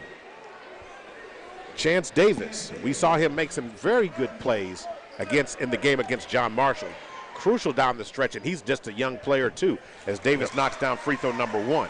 Yeah, he's going to be a really nice player. His style of play is very, very patient. Reminds you a lot of how Jalen Dillard plays. Can shoot the 3 ball, a guard with good handle skills, and he will rebound. Second free throw, rebound Keelan Johnson. And Johnson, or Star Spencer now, so that Davis, and that pass is deflected, and now Ricky Hunt ends up with it, and Ricky goes to the basket and scores. Yep, good layup, good fundamental layup by Hunt. Nice job there as Ricky Hunt gets the 2. 14-5, full court pressure as Kobe Law deflects the ball out of bounds. And Coach Cudjoe is not happy about how his team is dealing with the pressure. You're right. And Coach Jeffries is switching it. Sometimes it's on, sometimes it's off, and it's catching Star Spencer off guard. And he's changing personnel. And now going to work. Seneca Davis has it. Going to bounce pass it over to Keelan Johnson. Johnson is drawing the attention to Ricky Hunt. Falcons in man-to-man defense. Seneca Davis on the wing over to Keelan Johnson. Bounce pass inside to Smock. And then Nickens going to get called with foul number 2. Okay. That's his second foul. So Nickens picking up foul number 2. And again, just don't need to be that aggressive. So now substitution as Davis comes out. So now Caleb Rollins is in the game. And now inside, power game, James Reed. Yeah, Reed got a pretty nice body on him. I mean, if he seals you, you're sealed. Yeah, I mean. As Nickens rolls to the basket, showing some athleticism, high off the glass and down. I mean, that is as athletic as it looks there, man. 16-7, and the ball will be stolen by Ricky Hunt. As he steals the ball and steals it in a timeout on the floor. Cudjoe calls timeout. And he's not happy as that turnover gave the ball right in the hands of Ricky Hunt, who steals and goes right to the basket. Timeout on the floor, 30-second timeout by Star Spencer. We'll stay right here. 18-7 is the score, 148 to go. And Gary, when I look at how this game is going and how the teams are responding right now, Millwood's defense is leading to the offense. They're getting good looks. They're playing solid defense, holding their team to one shot. Right. And that's exactly what you want. You know, ball pressure. When I said earlier that, hey, they had 4 guards on the floor, in my mind I'm thinking, okay, he's not doing that thinking a half-court game. He's doing that thinking man-to-man, ball pressure, forced turnovers, and he's running. He's going to run. Now, when they go big, Strong comes back in the game, and you see that combination where you see Ricky Hunt begin to play more of a 3-guard sort of set. Then you're going to see them going big. All right, can't get the ball across the court, and Keelan Johnson ends up trying to maintain it after the Kobe Law steal, as Keelan steals it back from Kobe Law. Now, 3-point shot is no good by Rollins. And the ball's deflected out of bounds with 1:25 on the clock. Again, Star is taking rushed, contested shots. Now James Reed goes to work on the inside again, fires it to the corner, back inside to Smock. Smock turns around with a nice baby hook shot, and he drains it. Yeah. So Smock getting on the board. Yep. And on the other end, Nickens gets the quick one. Yeah, I mean, he goes and he jams it home. And 20-9, 1:04 to go. Star Spencer steps out of bounds. And it forces another turnover on that side of the ball. And now looks like Seneca Davis comes back in the game for Rollins. We had a tough minute right there. So William Mays, Ricky Hunt, Kobe Law, Chance Davis, and Jaden Nickens on the floor right now. So now Ricky Hunt across the timeline now, over to Nickens. Nickens squares and shoots for 3. Shot no good. Oh, rebound. Ricky Hunt. My goodness. Up high above the cylinder to get the rebound. Step back 3-point shot by Ricky Hunt. And it's going to bounce off a couple of Star Spencer players there. And Ricky taking a difficult shot. Yep.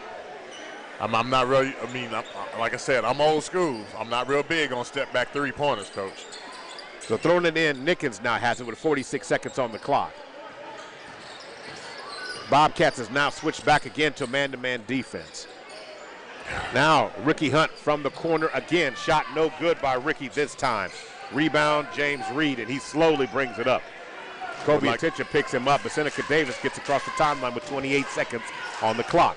Davis now has it, dribbling above William Mays, covering him. Falcons remain in man-to-man defense, playing strong. Seneca Davis drives down Main Street, throws it up high off the glass, is going to draw a foul. Are they going to call a foul on Nickens on this one? Foul's going to be called on William Mays that time.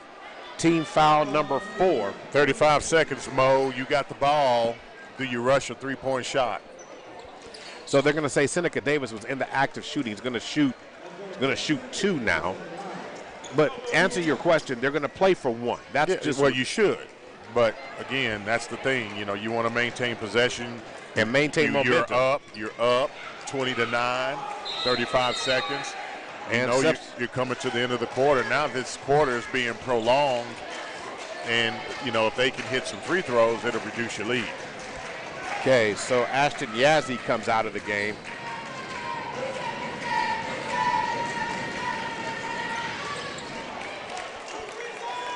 So 20-10 after Davis knocks down the second free throw. 11 seconds on the clock, and a 3-point shot again, and the ball's going to get deflected out of bounds as Chance Davis shot it. And, Coach, you called it. You said, well, we're going to be patient enough in the offense. Lucky for us, Star Spencer can't control the miss. So 7 seconds on the clock, you get another chance. Ricky Hunt on top to Nickens. Nickens, double team, kicks it over to Mays, and Mays misses the three-point shot. Oh, and Kobe tips Law it in. Wow, now that was a great athletic play by Kobe Law. He got up over 2 Star Spencer defenders, tipped the ball back in this right hand. I'm telling you, when Law and Carlos Strong are under, they're outstanding players on the Yes, low they are. As Dillard will check in and start it, we'll update you in just a second. Time to take a timeout. We'll be right back. You're listening to Millwood Falcon Basketball, brought to you by SSM Health St. Anthony, OG&E, and Love's Travel Stops and Country Stores.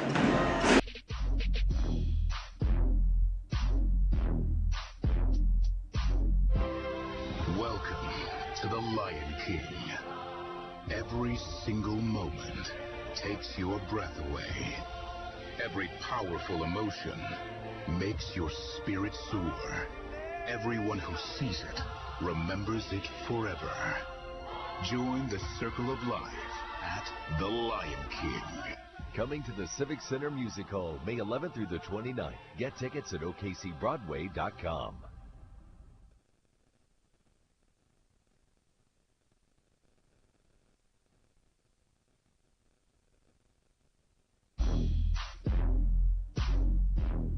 Yeah. Time to start the second quarter. Maurice Prince and Gary Woods on the call. And Jaden Nickens comes out of the game, and it looks like Jalen Dillard returns for the Falcons as we start the second. And also Creighton Liberty is also back in the game, as well as Carlos Strong. So Chance Davis is out, and it looks like William Mays is out. So it is Dillard, Hunt, Liberty, Law, and Strong on the floor right now. And the officials are talking about something as we were basically 14 seconds into the second quarter, but something is being discussed. So I'm trying to make sure the right team has the possession of the ball. And Coach Cudjoe and Coach Jeffries are both up trying to get an understanding on what's going on. So now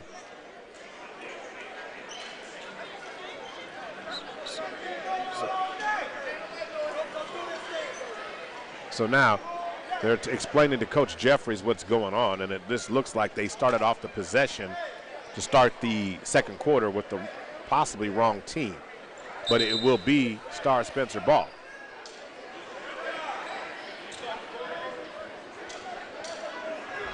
So now, going to work. So into the game also for the Bobcats. Yazzie is in the game. And we also have, looks like Yazzie Johnson is back in the game as well. So that's what we got going on right now for Star. Davis is going to get Carlos Strong in the air, going to catch him in the air. And Carlos Strong gets his first foul of the game, team foul number 5. So Keelan Johnson is going to inbound the ball. Gets it in, over to Davis. Davis over to Johnson. Johnson back over to Davis. Davis, they're working the ball around the perimeter. It's in the left corner now. Back over right wing. Now, right wing, Yazzie has it. And the Falcons are a man-to-man defense. And again, they're patiently trying to make the Falcons work. And going inside, turning around, James Reed. Rebounds. Reed, man, missed that one, but up high to get it was Ricky Hunt. But unfortunately, Ricky Hunt, they're going to say the ball was not thrown away, it was deflected out of bounds. Yeah. And it will be Jalen Dillard to inbound this ball. Dillard gets it into Hunt. 7:05 to go in the second quarter. So now over to Hunt. Liberty fakes it. Hunt over. Now Dillard sets up for a 3, and Dillard's shot is pure. Assist by Ricky Hunt. 25-10. So now going to work, and they're going to call offensive foul as Carlos Strong above. Yep, that's the second time. Coach Cudjoe does not like that call, but he was there and he was set. So they're going to catch James Reed with that foul there, and he's giving an earful to the officials.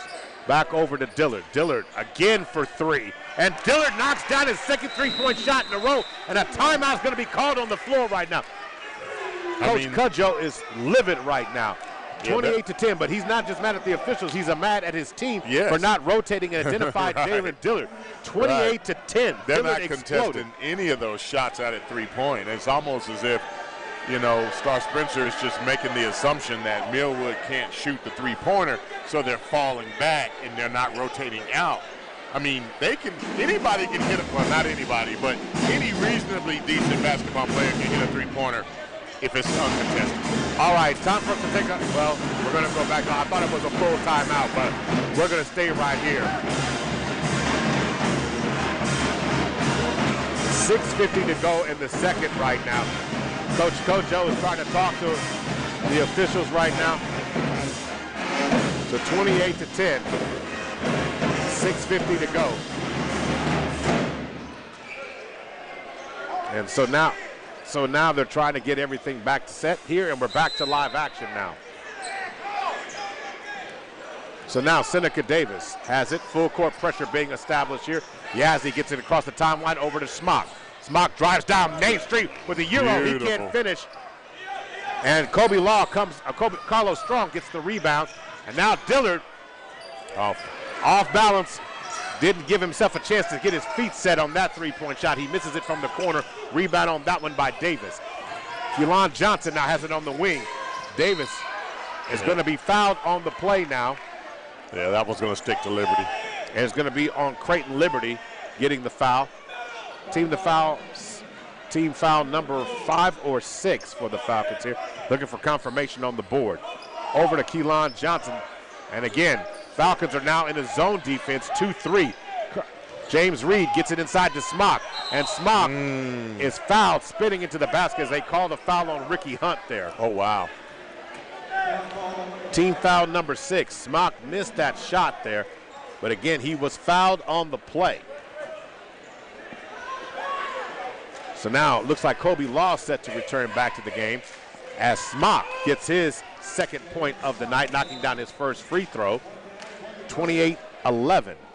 And Carlos Strong comes out of the game as Kobe Law returns. Smock, second free throw. Hits off the backboard, and what a nice soft shooter's roll on that one as he knocks it down, 28-12. Falcons up by 16. William Mays now has it. Over to Kobe Law. Kobe Law ball fakes. Back over to Ricky Hunt. Ricky Hunt thought about a three. Glad he didn't, but Jalen Dillard does. He misses his second three-point shot in a row here. Ends up to a long rebound, and on the other end, Keelan Johnson scores the ball off the James Reed outlet. 28-14. So now the Falcons have kind of started falling into this one shot and done. And what they need to do is they need to reset, get that ball closer to the rim. And Yazzie ends up with it off the steal. Yazzie comes up with it with the steal off that errant pass up at the top of the key there. Inside to Reed. Reed throws it cross court over, and nobody gets it as he threw it too tall for Yazzie. So a timeout on the floor right now. Timeout. 30-second, it's the 30-second timeout. A full timeout on the floor right now by Millwood, and we'll take one now as well. You're listening to Millwood Falcon Basketball, sponsored by Love's Travel Stops and Country Stores, OG&E, and SSM Health St. Anthony.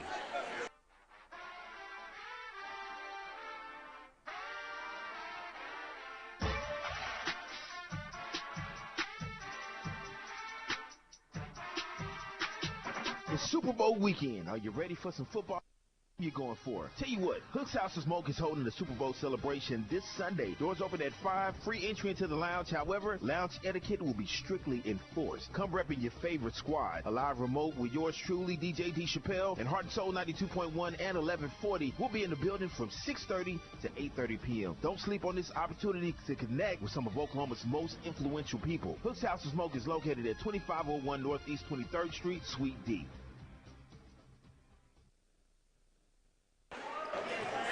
Back to live action. Jalen Dillard gets the inbound pass now, throws it over to Creighton Liberty on the right wing. Cross court back top to Ricky Hunt. Jalen Dillard fakes. He knocks down 2 consecutive three-point shots. Then he missed 2. Now Dillard's trying to reset. Gets it in the corner to Kobe Law. Ball fakes. Kobe Law throws it cross court over to Ricky Hunt. Ricky Hunt steps into a three-point shot, and he knocks that one down. A couple of passes into rhythm, and Ricky Hunt's shot is true from deep. 31-14 right now off the Kobe Law assist. Now, stolen. Kobe Law comes up with the steal on that pass. And throws it away. And then he outlets it and throws it away on that time.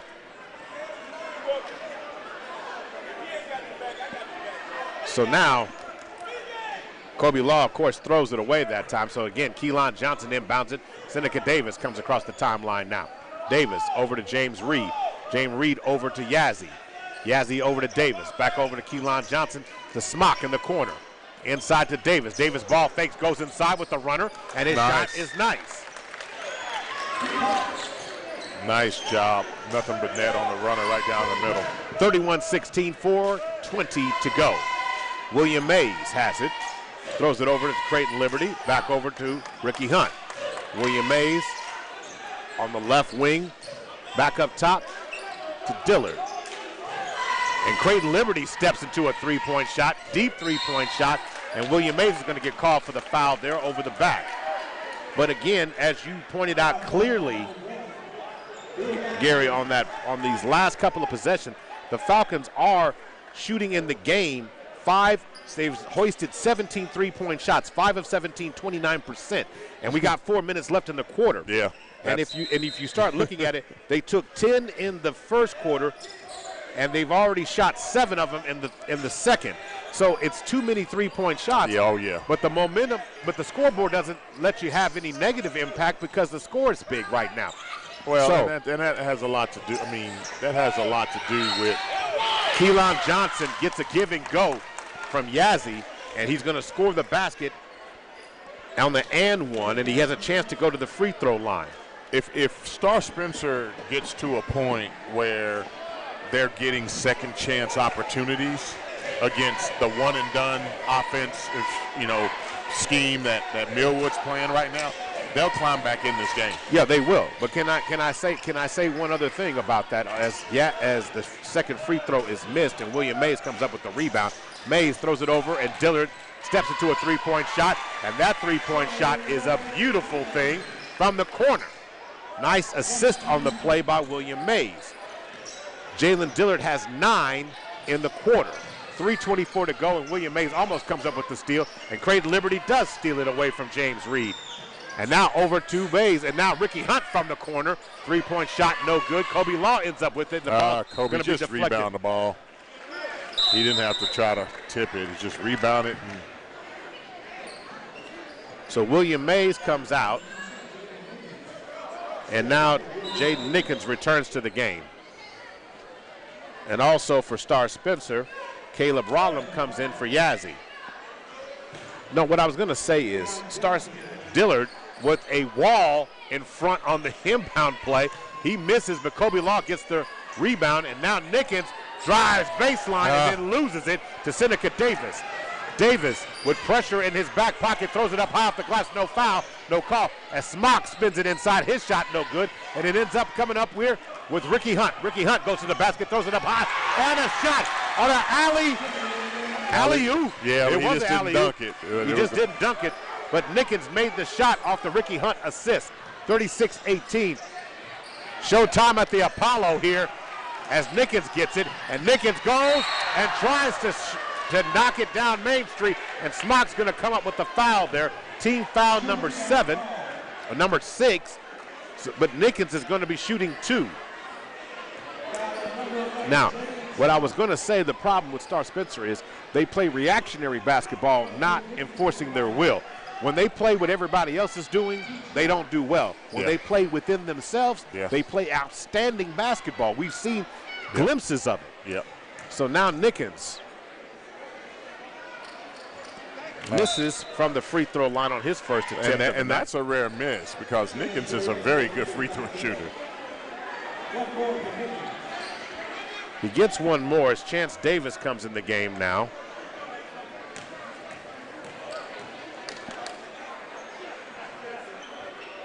And Nickens knocks down free throw number 2. So is it 36 or is it 37, Gary? Well, he missed one, so they got 36 on the board, but it should be 37. So Keelan Johnson. Oh, Kobe Law on the block. And Smock ends up with it and goes to the basket strong and then scores the basket on his side.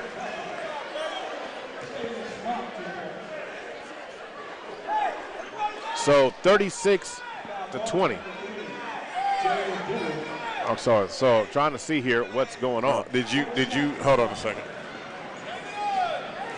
So getting the ball. So James Reed at the free throw line misses. Smock misses the first shot, and now it's.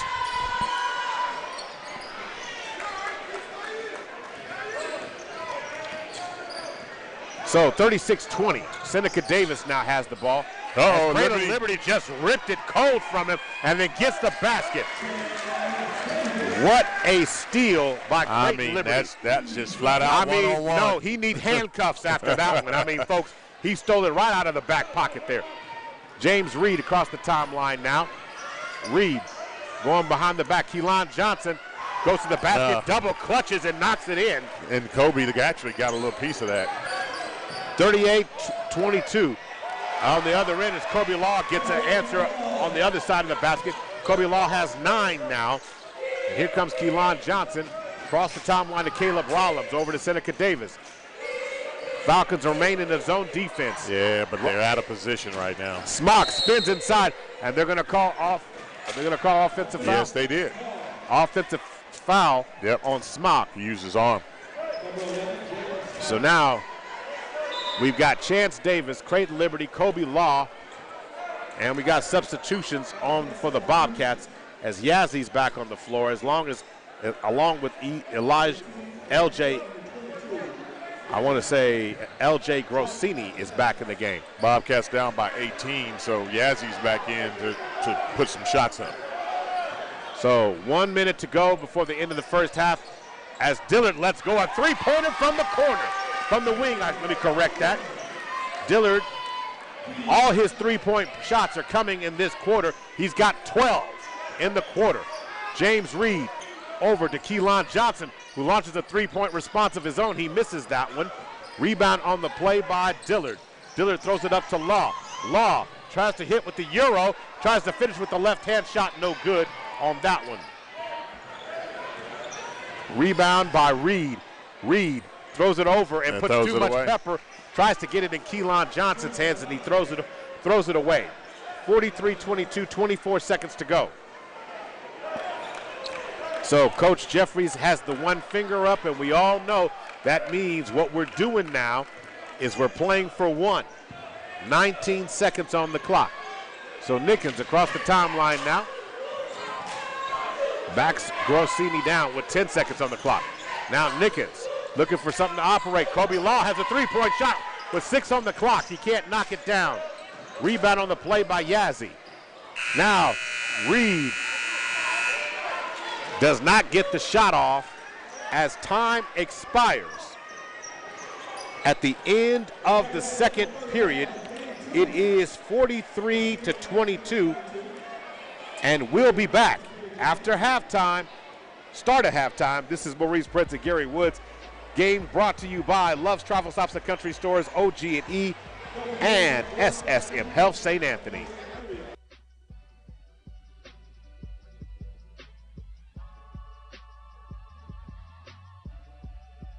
Hello, this is Pastor Derek Richardson with Community Abundant Life Church. I would like to invite you to join us every Sunday morning at 10:30 a.m. for the By Faith broadcast.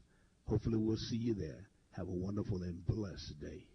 Hey folks, I got 3 simple questions for you. Are you sick of your vehicle? Yes. Are you having trouble finding a new ride? Yes. Do you bring home $3.99 a week? Yes! Then yes, you need to get to the #1 Kia dealer in the state, Boomer Kia. My name's James Wade, and I'm the general manager at Boomer Kia. And we want your trade, regardless of make, miles, condition, or your situation. We'll pay off your trade no matter what you owe. And at Boomer Kia, we'll even buy your vehicle for cash. Then choose from the area's largest selection, with over 100 new Kias being delivered every month. All available with 0 money down and 0 payments for up to 6 months. That's zero zilch for your new Kia until July. Do you have a job bringing home $3.99 a week? Boomer Kia wants to approve you today. Get pre-approved right now, all without hurting your credit, with iPreCheck at boomerkia.com. Then visit the #1 Kia dealer in the state, Boomer Kia. We have better selection, so you get better deals. With approved credit with KMF, deferred payments by dealer, interest approved date of sale plus tax tag and license. Expires 3/5/22 based on 2021 total sales. The legacy continues. All 6 live on one stage. This time, it's for the Culture New Edition, the Culture Tour. Live in the biggest concert of the decade. With hits after hits. The Culture Tour with Charlie Wilson.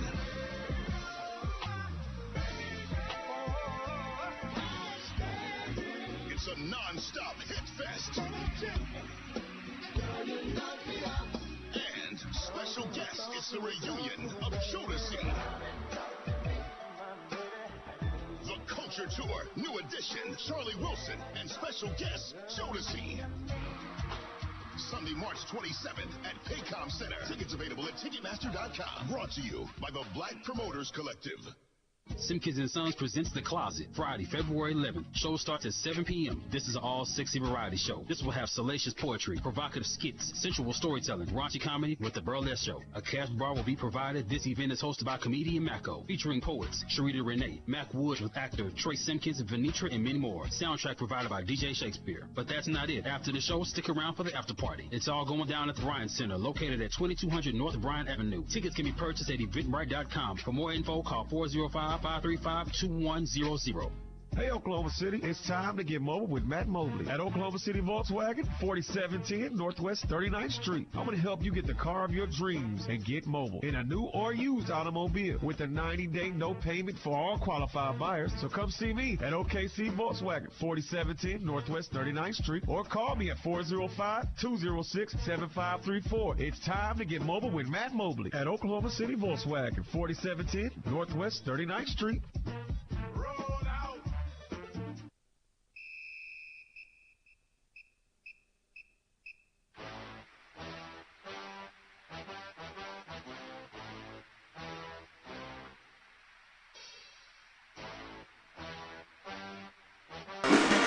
And welcome back.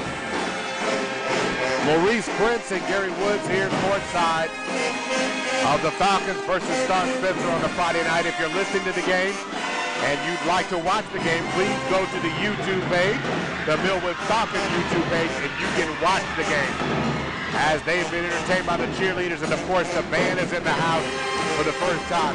And you know what the band symbolizes to me, Gary? What's that? It's called normalcy.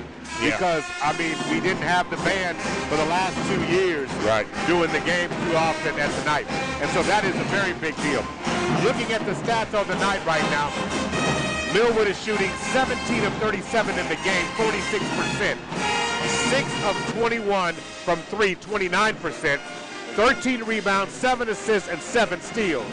For the Star Spencer side, they're shooting 9 of 17 on the night, 53%. 1 of 3 from deep, 33%. 11 rebounds, 5 assists, and 3 steals. But the only reason why the score is even as close as it is, Gary, is Millwood has hoisted 21 three-point shots in the first half. And I understand that when you get hot, you're hot. But, man, it killed their offensive momentum. They outscored Star Spencer 22-10 in the first. Now, they outscored them 21-12 in the second, but that's primarily because Star was not able to put the ball in the basket. That's really what the difference is in this game so far. Yeah, it has more to do with Star's inefficiency versus Millwood's efficiency.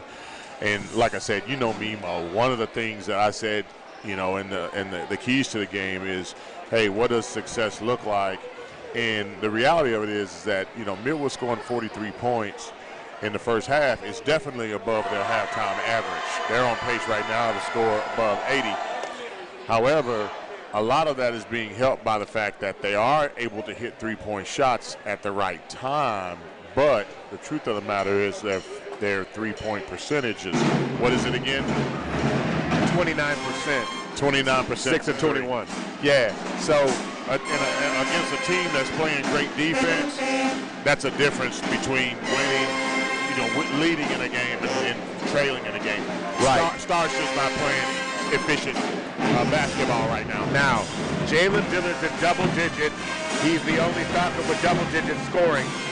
He has 11 points on the night. All 11 points came in the second. It wasn't. One of the three-point shots was ruled a 2. That's the difference in the scoring. Ricky Hunt, what an amazing stat line this young man has. 7 points, 3 assists, 4 rebounds, and a steal in the game. Traylon Liberty with 5 points and 3 steals in the first half, and one of the best pickpockets you'll ever see on a basketball court. Kobe Law with 9 points, 2 assists, 4 rebounds, and 2 steals. Carlos Strong, 3 points, 4 rebounds in the game itself. And that's really the biggest factor when it starts coming to stats in the first half from the Millwood Falcons side.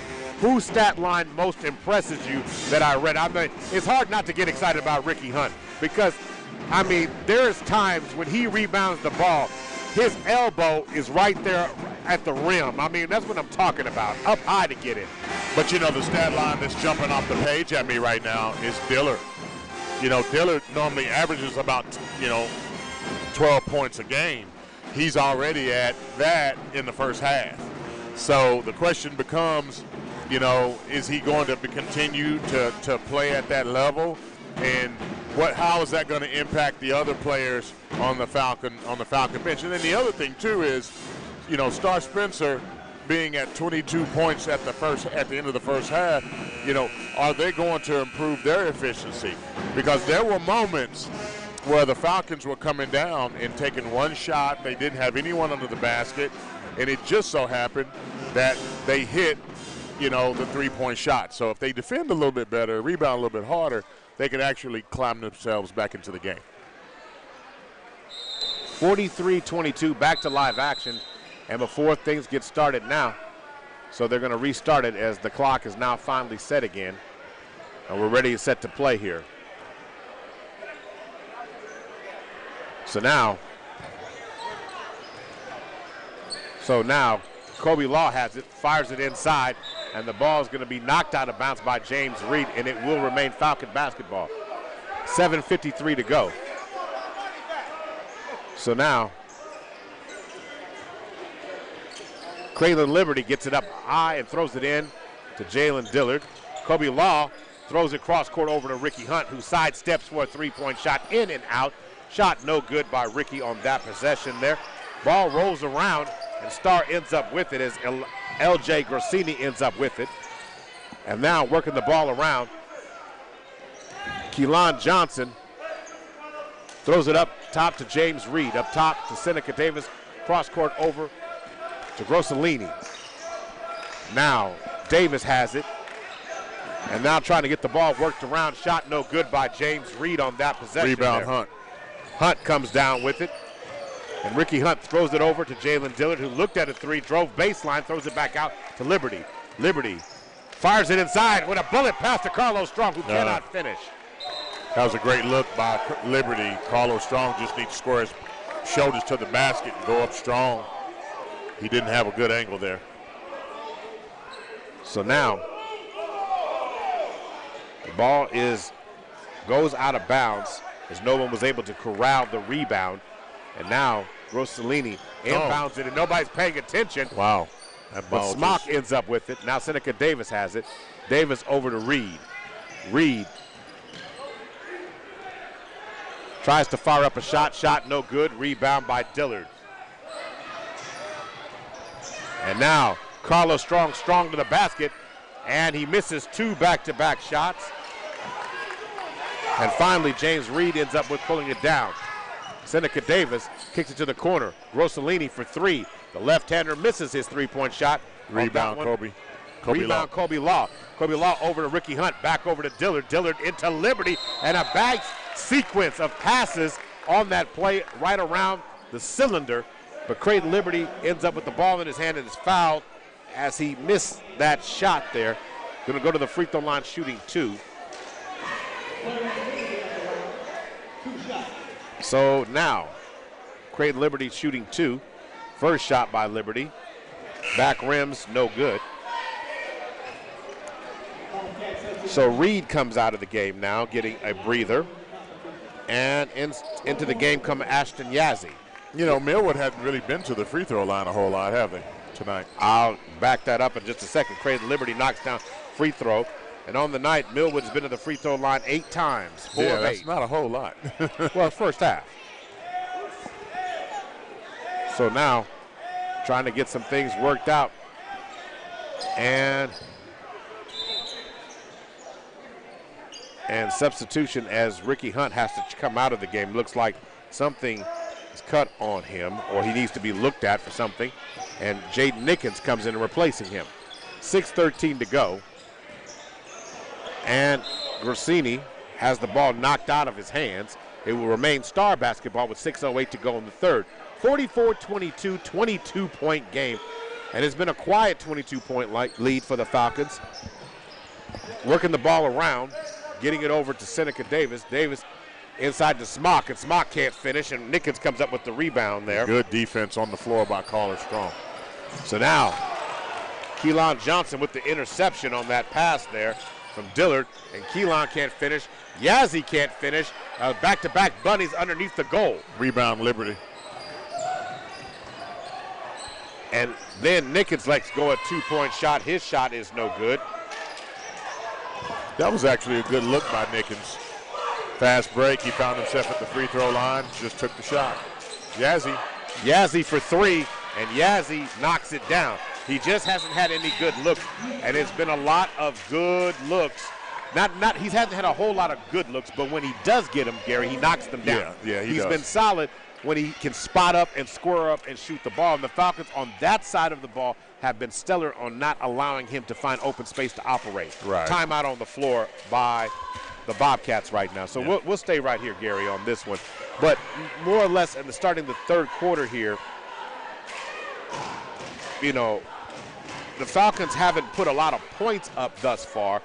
You know, if the Bobcats are out to a 5-1 run, they've been getting in the pass lane. The Falcons have not been able to get easy passes right now, easy shots, what I mean. And then also, you know, the ball's just not falling down. So you got to really buckle in on the defensive end so you don't allow the momentum to change here.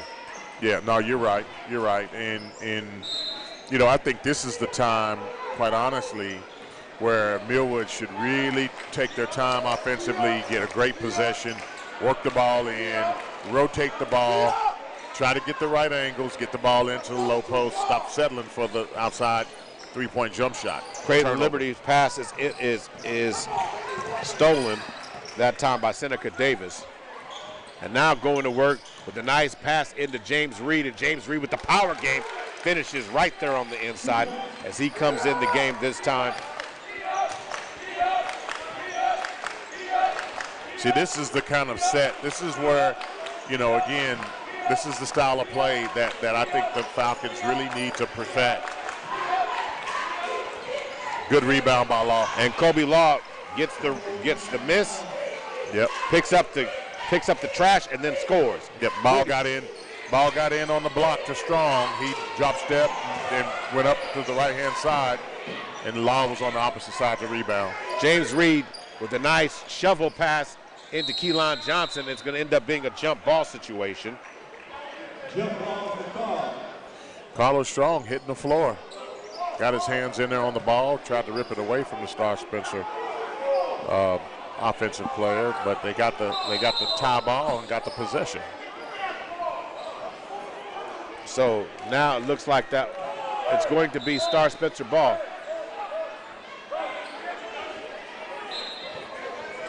So now going to work, James Reed has it over to Davis.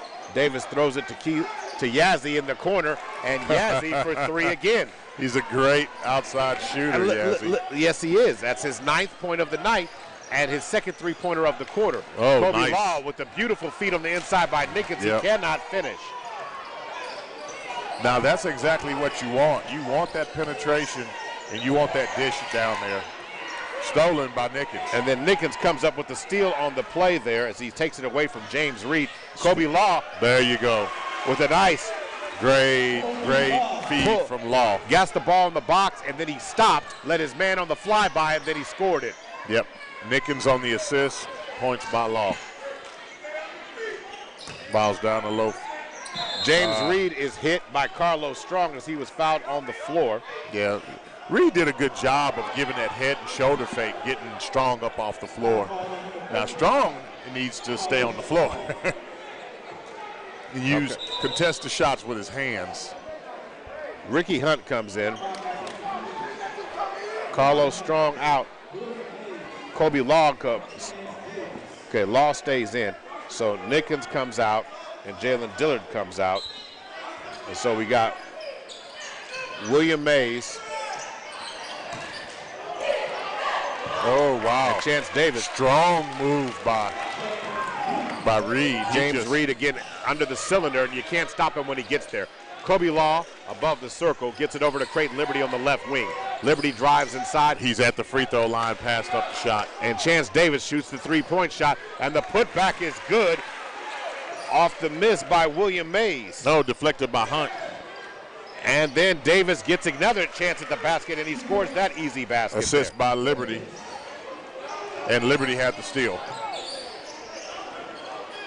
Now going to work now. Getting the ball over to James Reed. James Reed is going to get called for steps as he had the ball in his hip pocket. And it's 52-32, 30-point game, 20-point game right now. And a little confusion there. Timeout going to be called on the floor by Coach Cudjoe, who's a little disenfranchised, but the fact that the officials are not paying attention to him when he wants a timeout. But nonetheless, we're going to take one here as well. You're listening to Millwood Basketball, brought to you by OG&E, Love's Travel Stops and Country Stores, and SSM Health St. Anthony.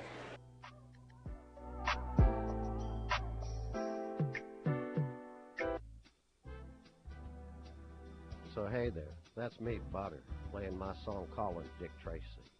I'm also a trial lawyer, and I've represented injured people here in Oklahoma for about 32 years.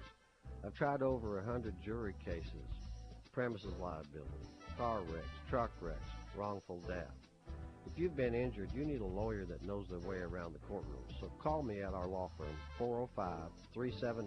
405-378-3033, and ask for Butter. Now hey, let's sit back and listen, because music is life.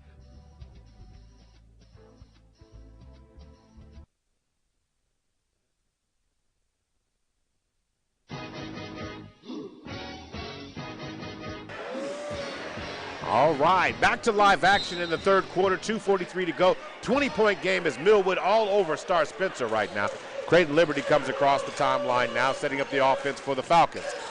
Ricky Hunt has it over to Chance Davis. Davis over to Liberty. Liberty fires up a three-point shot from the right wing, and it's true.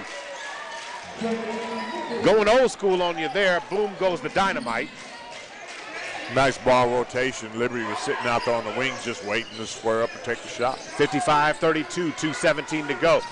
Intense pressure at as the ball is passed Loose in, ball. And Kobe Law ends up throwing it ahead to William Mays, and Mays has it, and Mays tries to finish, and it could have been offensive interference, but William Mays. Could have been. The ball was inside the cylinder, and Hunt went up and touched the rim. 57-32. And they're going to say the ball's deflected and it will remain Star Spencer ball on the inbound play. 1:56 to go. And Grossini going to throw the ball into James Reed. Reed splits the double team in the backcourt, throws it up. Foul. And he's going to get hit by Kobe Law on the play. Kobe Law causing the foul. Team foul number 3. And now Yazzie back in. Yazzie returns to the game. I don't know why he came out. when he and Reed were in there working together, they made a great 1-2 punch. And inside to Reed. Reed spins baseline on Kobe Law. Cannot finish. Ricky Good Hunt. rebound by Ricky Hunt. Tie ball, whose possession? So it's going to be a tie ball situation, and it will be Bobcat basketball. They're going to inbound the ball from underneath the goal, or excuse me, Millwood basketball. They're going to inbound it. 1:38 to go. 57-32. 1:37 to go. The Falcons have been in complete control, and then the quarter itself, they're outscoring the Bobcats now 14-10. It wasn't so long ago, it was 5-1. Millwood heated up a little bit. Chance Davis steps into another three-point shot from the left wing, and he misses that one. The ball goes out of bounds, and it will remain Bobcat ball. Not great shot selection here, Gary, is what we got. No. Firing the ball up, and Smock has to beat Davis, and Smock can't finish at the rim, but Keelan Johnson does.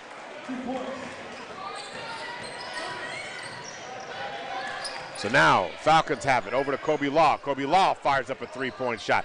He can't miss it, but Ricky Hunt gets it. Hunt can't bring it down.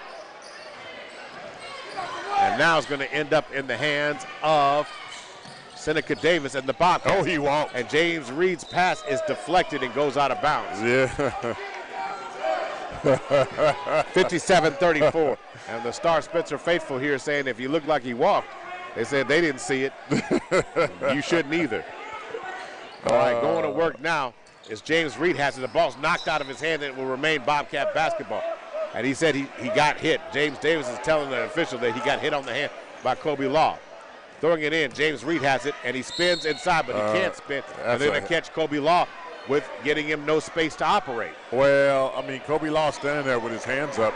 Reed's pivot foot, he reached back and hooked Kobe Law with his foot to try to spin around him. That was a very good Charles Barkley move. 57-34 as James Reed go to the free throw line now. And Reed knocks down first free throw. So it looks like Yazzy's coming out. And L.J. Grassini comes back in the game. I'm telling you, Yazzie would have 25 points if they get him the ball. Reed misses the second shot. I don't think he's missed a three-point shot yet. 39.3 to go. Cross court over to Ricky Hunt. To the corner to Davis. Back over to Hunt. Hunt cross court to Liberty. Liberty sets into a three-point shot. Shot no good. Rebound James Reed. And here's the thing about this, and I'm going to say this because it sounds like we're being critical as Keelan Johnson scores on the other end. Off the James Smock, on the Jalon Smock pass. 11 seconds on the clock, but we'll talk about it as we start the quarter. But one thing I want to point out here, Gary, is Ricky Hunt with 4 seconds on the clock throws it over to Davis, who sets up for a three-point shot from the wing. Ricky should have took the shot at the elbow. You know, time expires. And we'll talk about it at the start of the fourth quarter coming back in just a minute. You're listening to Millwood Basketball, sponsored by SSM Health and St. Anthony, OG&E, and Love's Travel Stops and Country Stores. We'll be right back. Heart and Soul 92.1 and 1140 is your community station. I like 'em. Go to OKCHeartandSoul.com and click on the Listen Live link. Or download the app on your handheld or mobile device. We're OKC Heart and Soul. Hey everyone, Oklahoma City and the surrounding cities. I am Lisa Ray.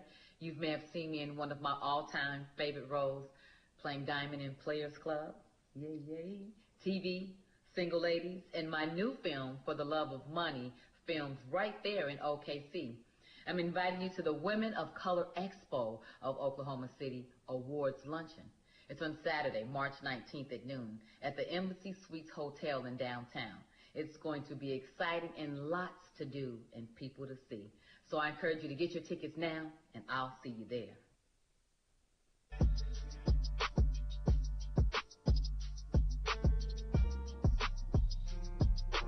And it's time to start the fourth here.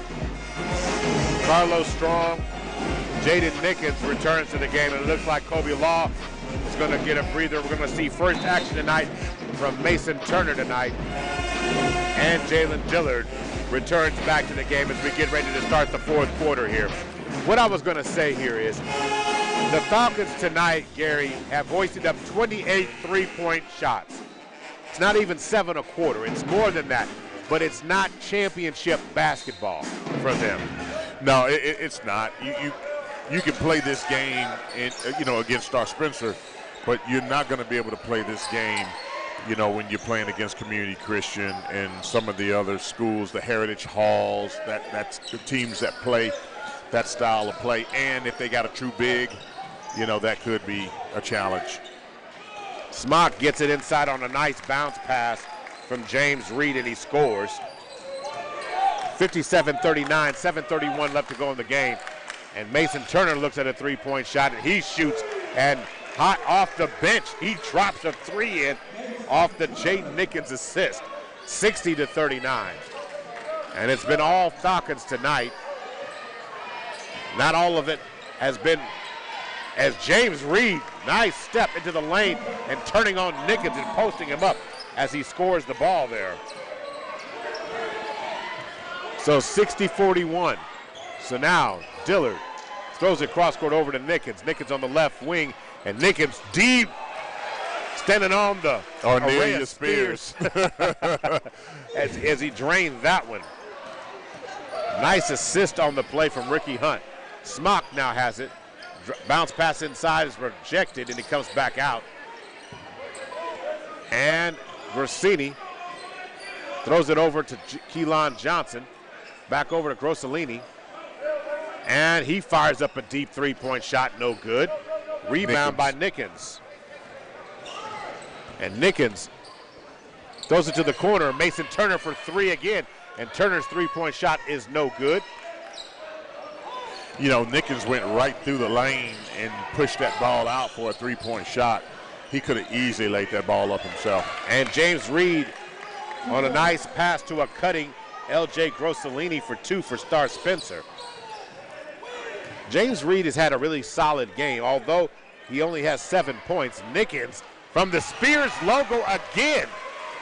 Oh, my. And Nickens is heating up. He's got 13 on the night. Seneca Davis backs out, throws it over to James Reed. Reed over to Keelan Johnson. Now Grossolini again for three. His shot's no good. Rebound. James Reed, and he misses that one. And firing it from the other side was Ricky Hunt. And Mason Turner ends up losing it. And now going up is Keelan Johnson with a nice stutter step fake going to the basket and scores. 66-45, 5:07 to go. Substitutions at the table for both teams as Jaden Nickens shoots a 28-footer and misses that one. Rebound Seneca Davis. And then Grossolini can't get it to fall, but Johnson does. 66-47 with 4:47 left in the game. So 66-47, and a timeout called on the floor by Millwood. A 30-second timeout will stay here. So Gary, like I said, it's not to sound like, as they say, the old guys at the table. No, we don't want to be haters. We're not haters. But Mo, you and I have called enough games. You've called way more than I have. I've coached a long time and watched games. What we're watching tonight is, the style of play that is not what the Falcons are going to walk into next week. Now, the style of play that they're playing, I remember when they took on Westville at Verdigris last year. Right. And Westville, because Falcons are shooting 10 of 33, 30% from the three-point line. And Westville was not more athletic than this Falcon team last year or this year. Right.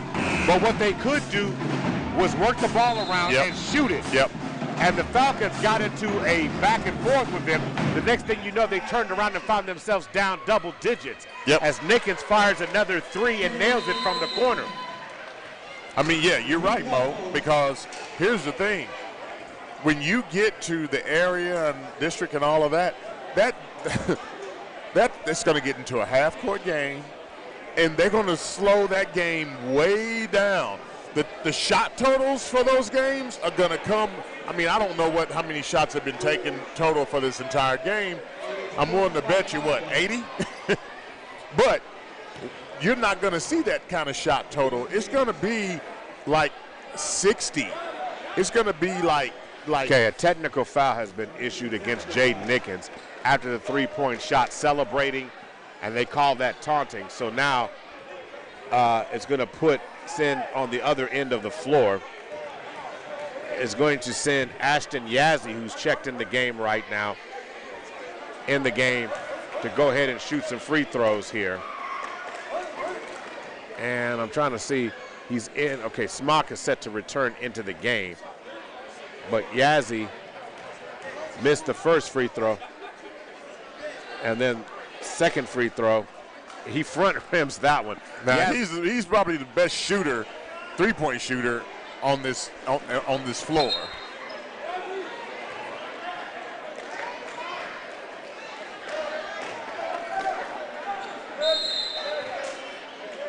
So following the technical foul on Nickens, Star Spencer has it again, and James Reed turns to face up, and this time Smock ends up with a jump ball situation. 69-47, and the jump ball ends up being Falcon basketball with 4:26 to go.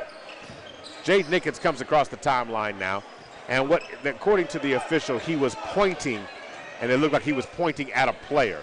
As Mason Turner shoots it from the three from the corner, he misses and allows another rebound to come down, and now James Reed has it.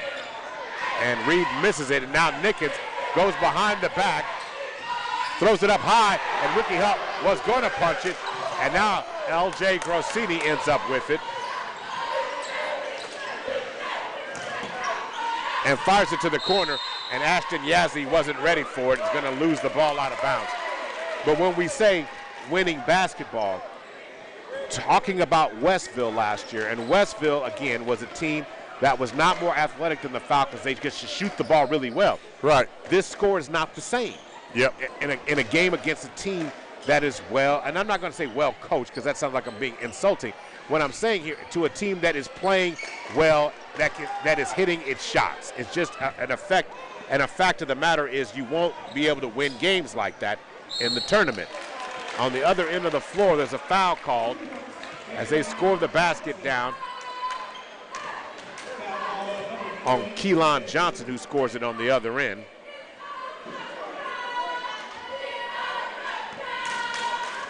And he's going to get fouled on the play. So now, Keelan Johnson misses the two-point shot. 3:24 to go. Gets the ball to the corner. Kobe Law has it. Throwing it over, and Nickens fires up another three-point shot. He misses that one. And rebound as Nickens will hammer it down off a steal.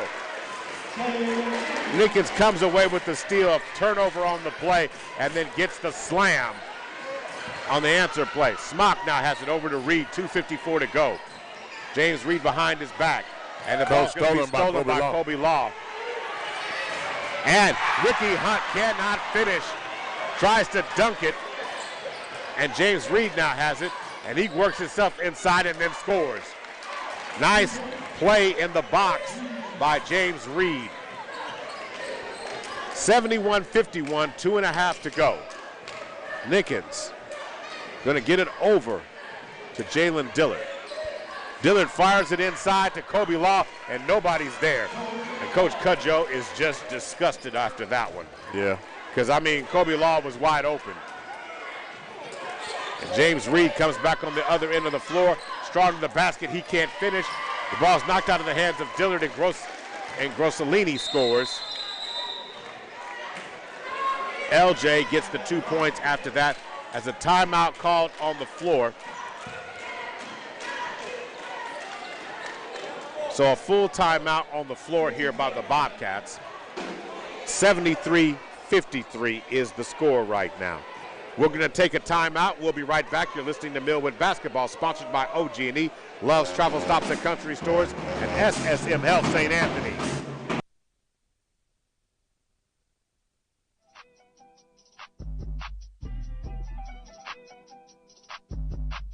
Congratulations to the Love's Travel Stops and Country Stores Student of the Month, Michaela Hammonds, a graduating senior from Cristo Rey High School of Oklahoma City. Michaela Hammonds will receive a cool fun pack and now qualifies for Student of the Year and the $10,000 scholarship. Congratulations to Michaela Hammonds of Cristo Rey High School of Oklahoma City for being selected the Love's Travel Stops and Country Stores Student of the Month.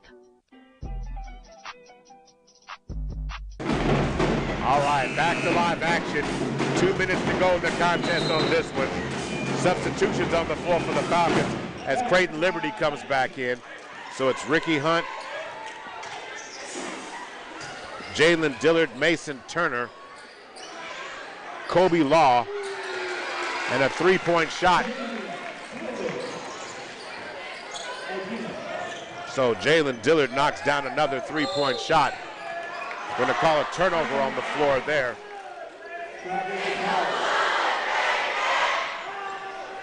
(76-53).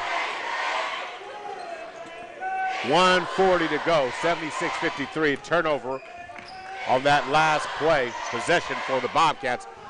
Throwing the ball out of bounds right in front of the coach's bench. And then Dillard fires up another three-point shot.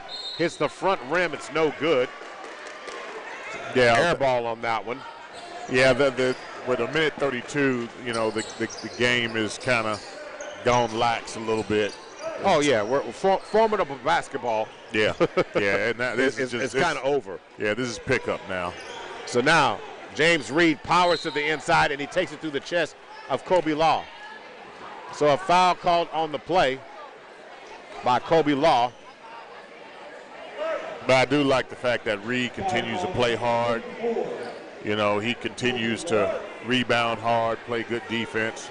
1:20 to go in the game, as you said before.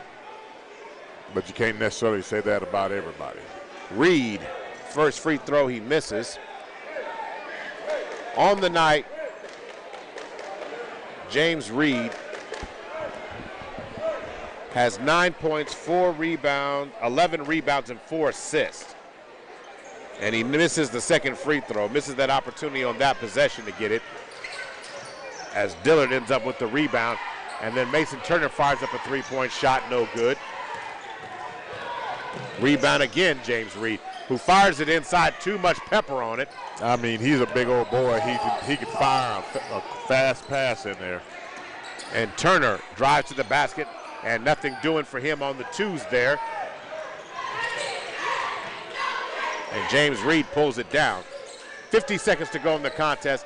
Keelan Johnson shoots a three-point shot. He misses, and another foul on the play.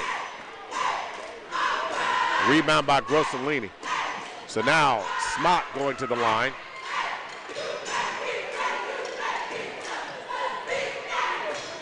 As he was fouled. 45.4 seconds to go.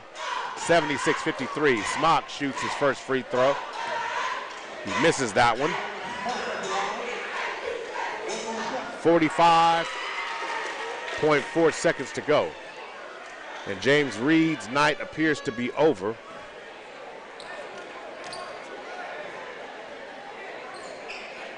As Darwin Loggins comes in the game. Rebound Kobe Law. And I guess the second free throw by Smock was missed. And Kobe Law coming up with the rebound. Ricky Hunt dribbling and step back with the shot, jump shot, contested jump shot, but he missed. And Smock tries to finish there. He can't do it on the other end, and then Jalen Dillard ends up with the ball in his hands, and he scores a 2 with 8 seconds on the clock as Smock put it in. 3 seconds on the clock, 1 second on the clock, and that will complete tonight's contest with the Falcons winning by the score of 78-55. So, Gary, for lack of time tonight, just going to go over Millwood's stats as the games come to an end real quick. Millwood finishes the game 31 of 73. 73 shots tonight. 42%, 12 of 39 from 3, 31%. So what you said, what now? From 3? 12 of 39 from 3 points. 12 of 39. 31%, right. Nearly 43-point shots. And then as we look at the final stat line tonight, the Falcons ended up with 3 players in double-digit scoring. Kobe Love, 15 points, 2 assists, 6 rebounds, and 2 steals on the night. Make that 3 steals on the night. Jaden Nickens, 18 points, 2 assists, 2 rebounds, and 2 steals. And then finally, Jalen Dillard with 16 points, 1 assist, 2 rebounds overall tonight. So if you had to give a player of the game for Big O's Pork and Drinks, who would it be? Jaden Nickens tonight. Jaden Nickens had a heck of a game, and he deserved that. Overall, the Falcons winning tonight's game has been very impressive, so we got to give them some love. I know we got to get out of here, lack of time tonight, so we're going to go ahead and wrap up tonight's broadcast. District playoff games is actually next Saturday. Tune in for details as we'll give you information on who that matchup will be as the playoff season officially has begun. Millwood needs a solid performance following the loss to Heritage Hall, Gary, and they get it. Any final thoughts on tonight's game? Well, you know, like I said, Millwood scored 78 points tonight. Star Spencer scored 55. That's well above Millwood's average. However, you know, the percentages have to improve. You know, can't shoot that many three-point shots. Got to get back to the fundamentals, ball control, defense. Style of play is going to change starting this weekend. All right, that's going to wrap it up. I want to thank our sponsors, OG&E, Love's Travel Stops at Country Stores, and SSM Health and St. Anthony. Enjoy your sports weekend. Who you got, Rams or Cincinnati? Oh, what was that? I'm going with the Rams. Go with the Rams. I'm with you, too. Have a good night, Oklahoma City. We'll see you next Saturday. You've been listening to Millwood Basketball. We now return you to regularly scheduled programming.